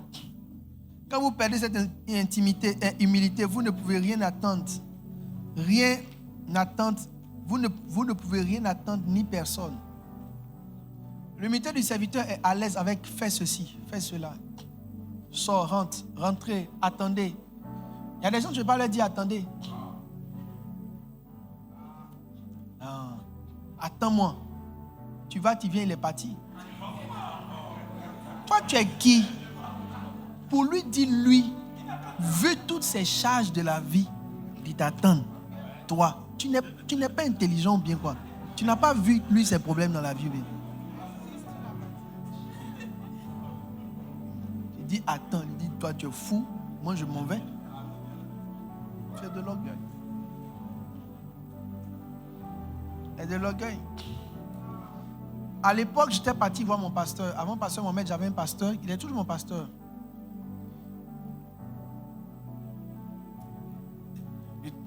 Il voulait me voir. Je suis arrivé le matin à 7h30 chez lui. Il est entré, il m'a vu, il est rentré dans sa maison. Il est sorti, il m'a vu. Il est parti. Quand il est revenu, il était 19h. Il ne m'a rien dit, il ne m'a pas dit si je vais, si je reste. Il m'a bien vu.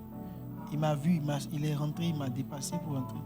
Il m'a salué. Quand il sortait là, il m'a vu, il sait que c'est pour lui celui-là. Il est sorti, il ne m'a rien dit. Je suis dans sa maison. Jusqu'à midi, il est faim. Les gens sont en train de manger tout. Il s'est assis à sa terrasse. Il est parti. Il est revenu à 19h. Quand il m'a regardé, il m'a dit Yann, tu seras grand. Il m'a dit Yann. J'étais encore plus petit que ça. J'étais encore très petit. Peut-être j'étais en 5e, je ne sais pas combien. Et au 4, il m'a dit Yann, tu seras grand. Tu seras très grand. Rentre chez toi.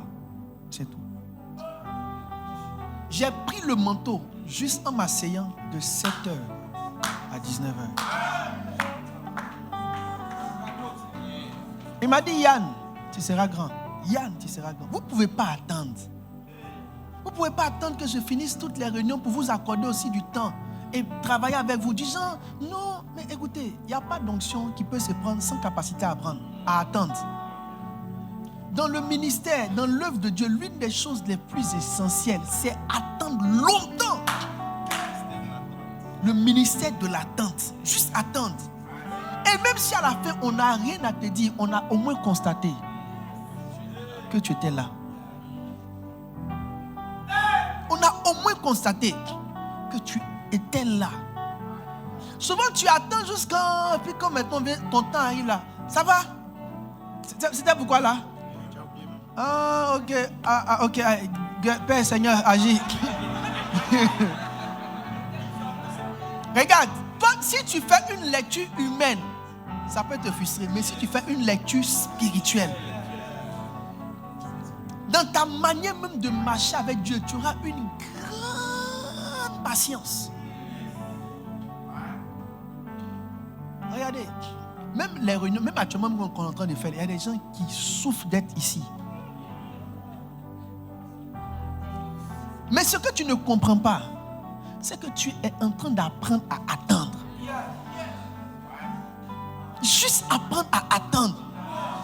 Tu te dis, mais c'est quelle formation où on attend? Tu sais c'est quelle formation? Ton désir est mort. Dieu ne peut pas te former sur des choses qui ne te touchent pas. Donc si Dieu doit briser quelque chose en toi, c'est en passant sur des choses qui te touchent. Donc là où tu es assis là, pourquoi tu es là même? Pourquoi ça ne finit pas? En fait, il est en train de casser quelque chose en toi. Tu sais ce qui casse? Dans ton réel, tu te serais levé pour partir.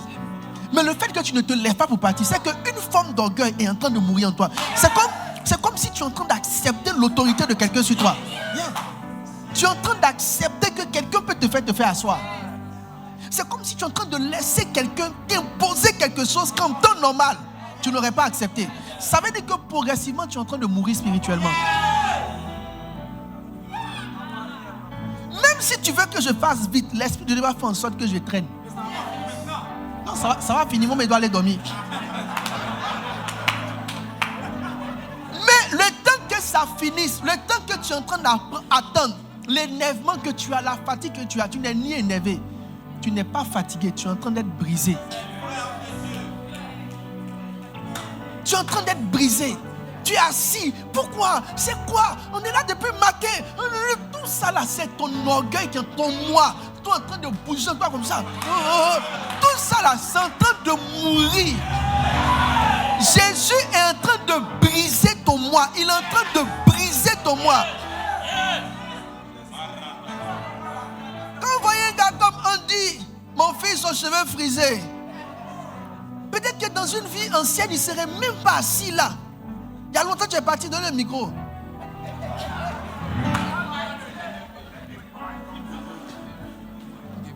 Papa, c'est vrai, en vérité, il y a longtemps où je suis parti. Et même aujourd'hui, je suis venu, j'ai fait le 3e culte, je suis parti. On m'a dit qu'il y avait réunion à 18h.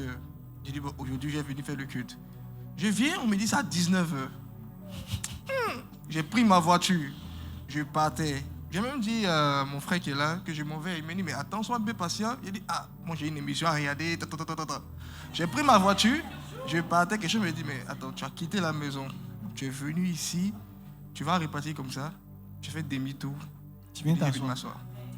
Tu es en train de mourir.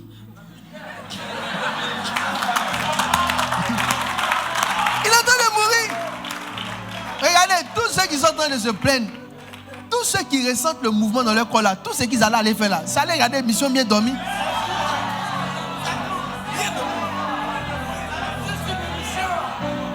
Jésus est en train de te briser. Il est en train de te casser. Il est en train d'enlever ton moi.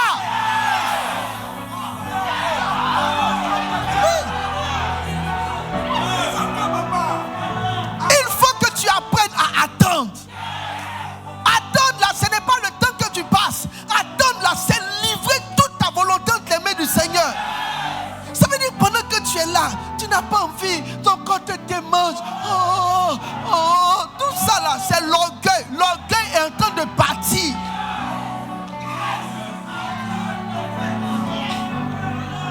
L'orgueil est en train de partir. Tu peux même pas t'asseoir faire une réunion de département. Même pas t'asseoir faire une réunion de tribu. Tu as l'impression que tu as 1001 choses. Tu n'as pas 1001 choses. Tu es orgueilleux. Tu es trop grand pour t'asseoir et laisser d'autres parler.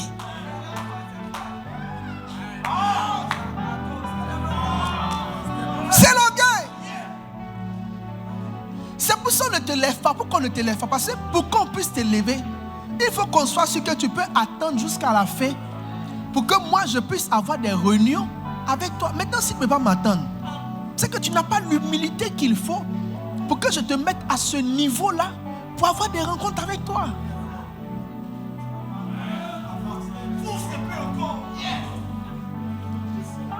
Et vous allez voir Andy par exemple. C'est un fils que j'aime beaucoup, j'aime le taquiner.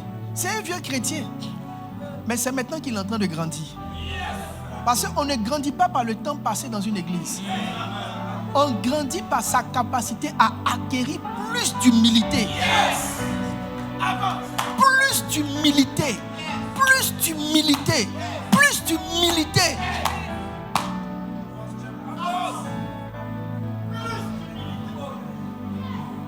Ici, là, 98% des gens ici travaillent demain. Ne pensez pas que attendez, les gars là, allez derrière, allez chez vous. Tous ceux qui travaillent, levez la main. Tous ceux qui travaillent, levez la main. Et à toutes ces mains.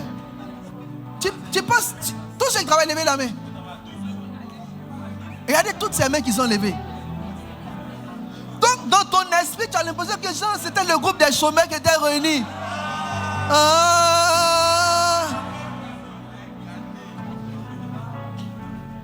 Tous ceux qui sont ici là à 5 h du matin sont en train de se laver pour partir quelque part.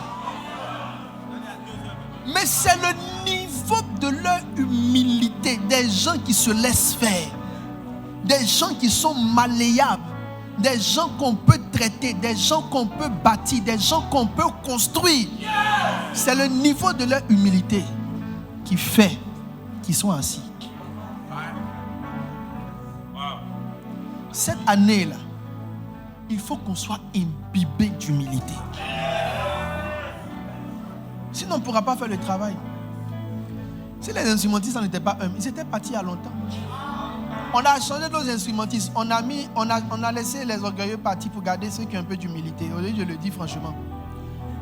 Parce que si c'était un autre groupe là, il y a un qui est déjà parti, le batteur a déjà disparu. Parce que lui, il a trop joué les 4 cultes. Et puis les gars disparaissent et puis ils éteignent leur téléphone. Or, ils savaient que c'est eux qui devaient assurer la soirée. C'est de l'orgueil. Tout ça, c'est de l'orgueil. Ils sont restés, ils ont fait les 4. Voici Marie Noël, elle est là. Je vous dis, c'est pas nous, on est fous qu'on cherche ceux qui sont forts. Les gens qui ne sont pas extraordinaires sont très jeunes. Elle est là. Si elle dit ma fille, je vais jouer, qu'on n'est pas beaucoup aussi, qu'est-ce qu'elle fait? Boum, tac, boum, tac, boum, tac. Le son va partir. Ou bien, bon, Christ est devenu un fond qui est en train de le coloniser. Et aussi, c'était un glisseur. Chris Gombo. Regardez, c'est un abus de penser que nous on dure parce qu'on n'a rien à faire. C'est la conscience de bien finir le travail qui fait qu'on est là. De vous et de moi, qui peut désirer dormir comme moi actuellement? Je n'étais pas écrit il y a 2 heures du matin, il y a 1 heure, 2 heures. Mais j'étais au bureau, j'étais en train de travailler. J'ai travaillé pratiquement toute la nuit. Et je suis, non, il n'y a pas quelqu'un qui a... Mais écoutez, si on ne fait pas le travail convenablement, qui va le faire? Et on va le faire quand? L'humilité du serviteur t'apprend à attendre. Donc, les gens qui sont humbles, ils vont jusqu'à même à m'attendre alors que je n'ai rien à leur dire. Quand je vais à Kodesh, j'attends que pasteur me mette patte. Un jour, je suis allé faire culte, il n'était pas encore parti. Dans le moment où je partais, je suis arrivé à ma voiture. Il m'a dit, depuis quand tu pars avant que ton pasteur ne parte? J'ai un grand garçon. Ma voiture et mon carburant. Je suis président directeur général d'une église. Fondateur, apôtre international, prophète authentique, évangéliste de renommée. Tout ça là. Quelle affaire d'aller attendre quelqu'un encore? Mes amis, il a laissé voiture, laissé repartir, me mettre devant. Tu sais, je ne me mets pas devant pour que quand il sorte, il m'embrasse. Ce jour-là, quand il est sorti, Yannick, tu es là? Il est parti. Il est parti. Fou. Le temps où j'ai ouvert mes yeux là, le gars est déjà parti. Non, moi je suis resté là. Quand tu sors, mais tu n'avais pas causé un peu, moi, toucher un peu ma tête, me prendre dans tes mains là. Tu es là, et puis tu es là, mais toi encore, tu es encore là. C'est toutes ces petites choses que Dieu voit. Et plus il te confie, plus de grâce. Plus de grâce. Nous tous on sait qu'à cette heure-là, c'est dur d'avoir taxi. Nous tous on sait qu'à cette heure-là, il y a les voleurs dehors. Nous tous on sait qu'à cette heure-là, on poignarde. Nous tous on sait ça. C'est sachant tout. Tu sais, ton humilité, l'attente là, la patience là, c'est attendre sous pression. La pression là, ça prend en compte tous les dangers, la nuit, tous les problèmes. Et puis malgré ça, tu es là. C'est ça qui donne du poids à ta patience. Parce que si il est 10 heures que tu dois attendre de 8 heures à midi, il y a quelle bonne pression dedans. C'est l'heure là même, à l'heure 22h57. C'est là même, Dieu sent que ouais, actuellement là, c'est un niveau. Et il y a des gens, ils voient derrière leur bagage dehors, tout ça, quand ils mettent tous les calculs. Tu sais, ton obéissance ne peut être qu'authentique que s'il y a des pressions derrière. C'est-à-dire c'est la pression qui est derrière là qui montre à Dieu que tu l'as préféré. Sinon, s'il n'y a pas de pression derrière, tu l'aurais fait normalement. Mais la pression derrière fait que tu es un homme, que tu regardes bien une personne à qui tu dis c'est vrai, je te respecte, mais j'honore Dieu plus que toi.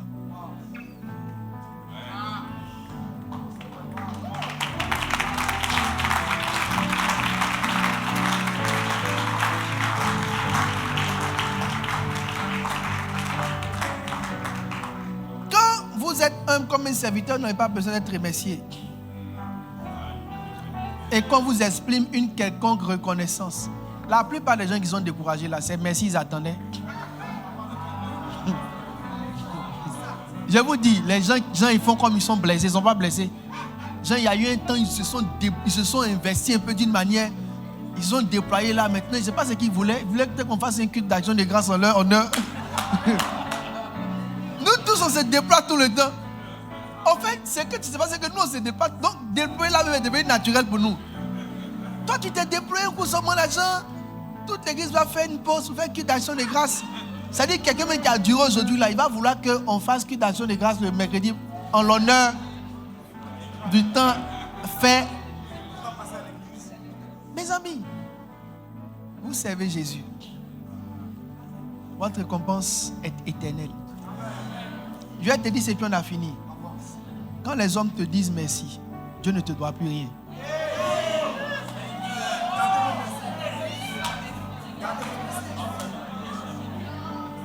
Donc, toutes les réunions que vous faites, où toute la douleur, j'ai fait, même personne ne m'a vu.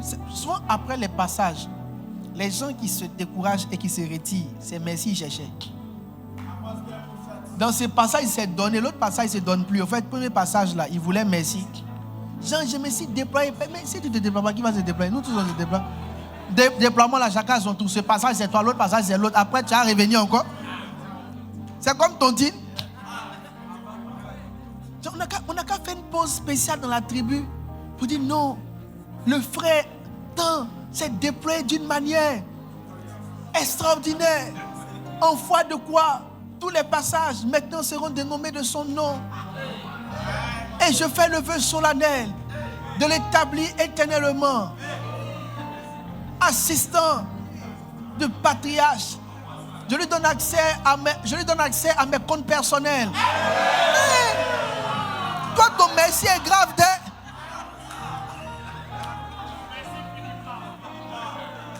Les amis, laissez économiser tous les merci là pour le ciel. Quand vous allez arriver là-bas, vous serez étonnés du château dans lequel vous allez habiter. Et Dieu va t'expliquer que c'est ton investissement, tes efforts, tout ce que tu as fait sans jamais rien attendre. Ce sont ces choses-là qui t'ont donné. Le jour où tu cherches un merci, c'est pas parce que tu en as besoin, c'est parce que l'orgueil, ton moi, on m'a pas vu, on m'a pas reconnu, non. Laissez la reconnaissance au Seigneur Jésus. Parce que vous voyez, vice versa, tout le monde peut dire qu'il a fait quelque chose pour quelqu'un. Mais laissez tout ça au Seigneur Jésus. L'humilité ne te fait pas chercher la reconnaissance des hommes. La Bible dit, pourquoi vous faites les choses pour être vus des hommes? Il dit, il y a des gens qui cherchent leur gloire des hommes. Ils veulent leur gloire des hommes. Ils veulent que les hommes disent qu'ils ont fait.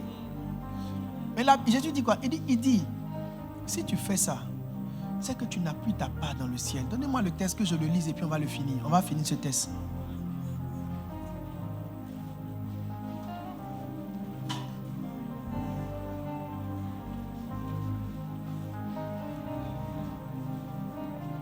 Donnez-moi le texte. Mon gars de l'écran là. Il dit c'est que tu as eu ta part. Il dit vous cherchez votre gloire des hommes. Et quand les hommes vont vous donner la gloire que vous cherchez là, c'est que au ciel vous n'avez plus votre, vous avez déjà eu votre part.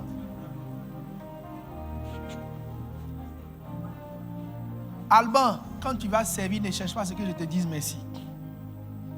Les beaux folles là, ne cherchez pas ce que je vous dis merci. Je peux vous dire une chose.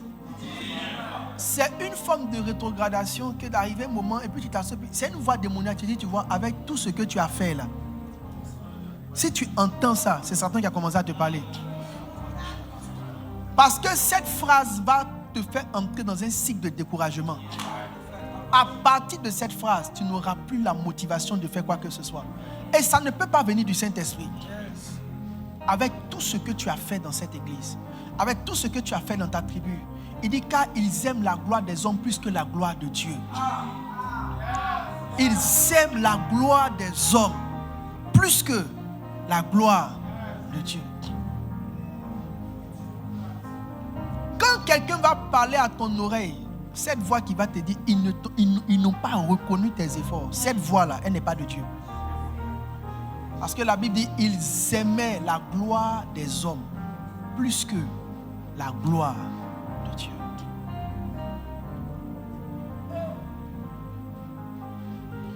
Tout merci humain annule une récompense divine. Le jour où tu te dis merci, il faut dire je n'ai rien fait. Je n'ai rien fait. Pourquoi non? Ne me dites pas merci, ça même ce n'est rien. Je devrais même faire plus que ça. Ce cœur-là va te faire recevoir plus. Alors je termine ici.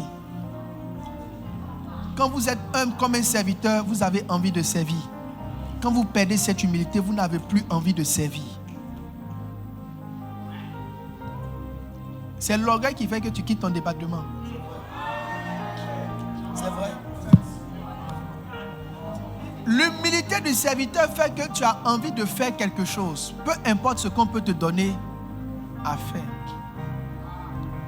Tous ceux qui ont des plans de démission, des plans d'arrêt, des plans d'assises, c'est l'orgueil.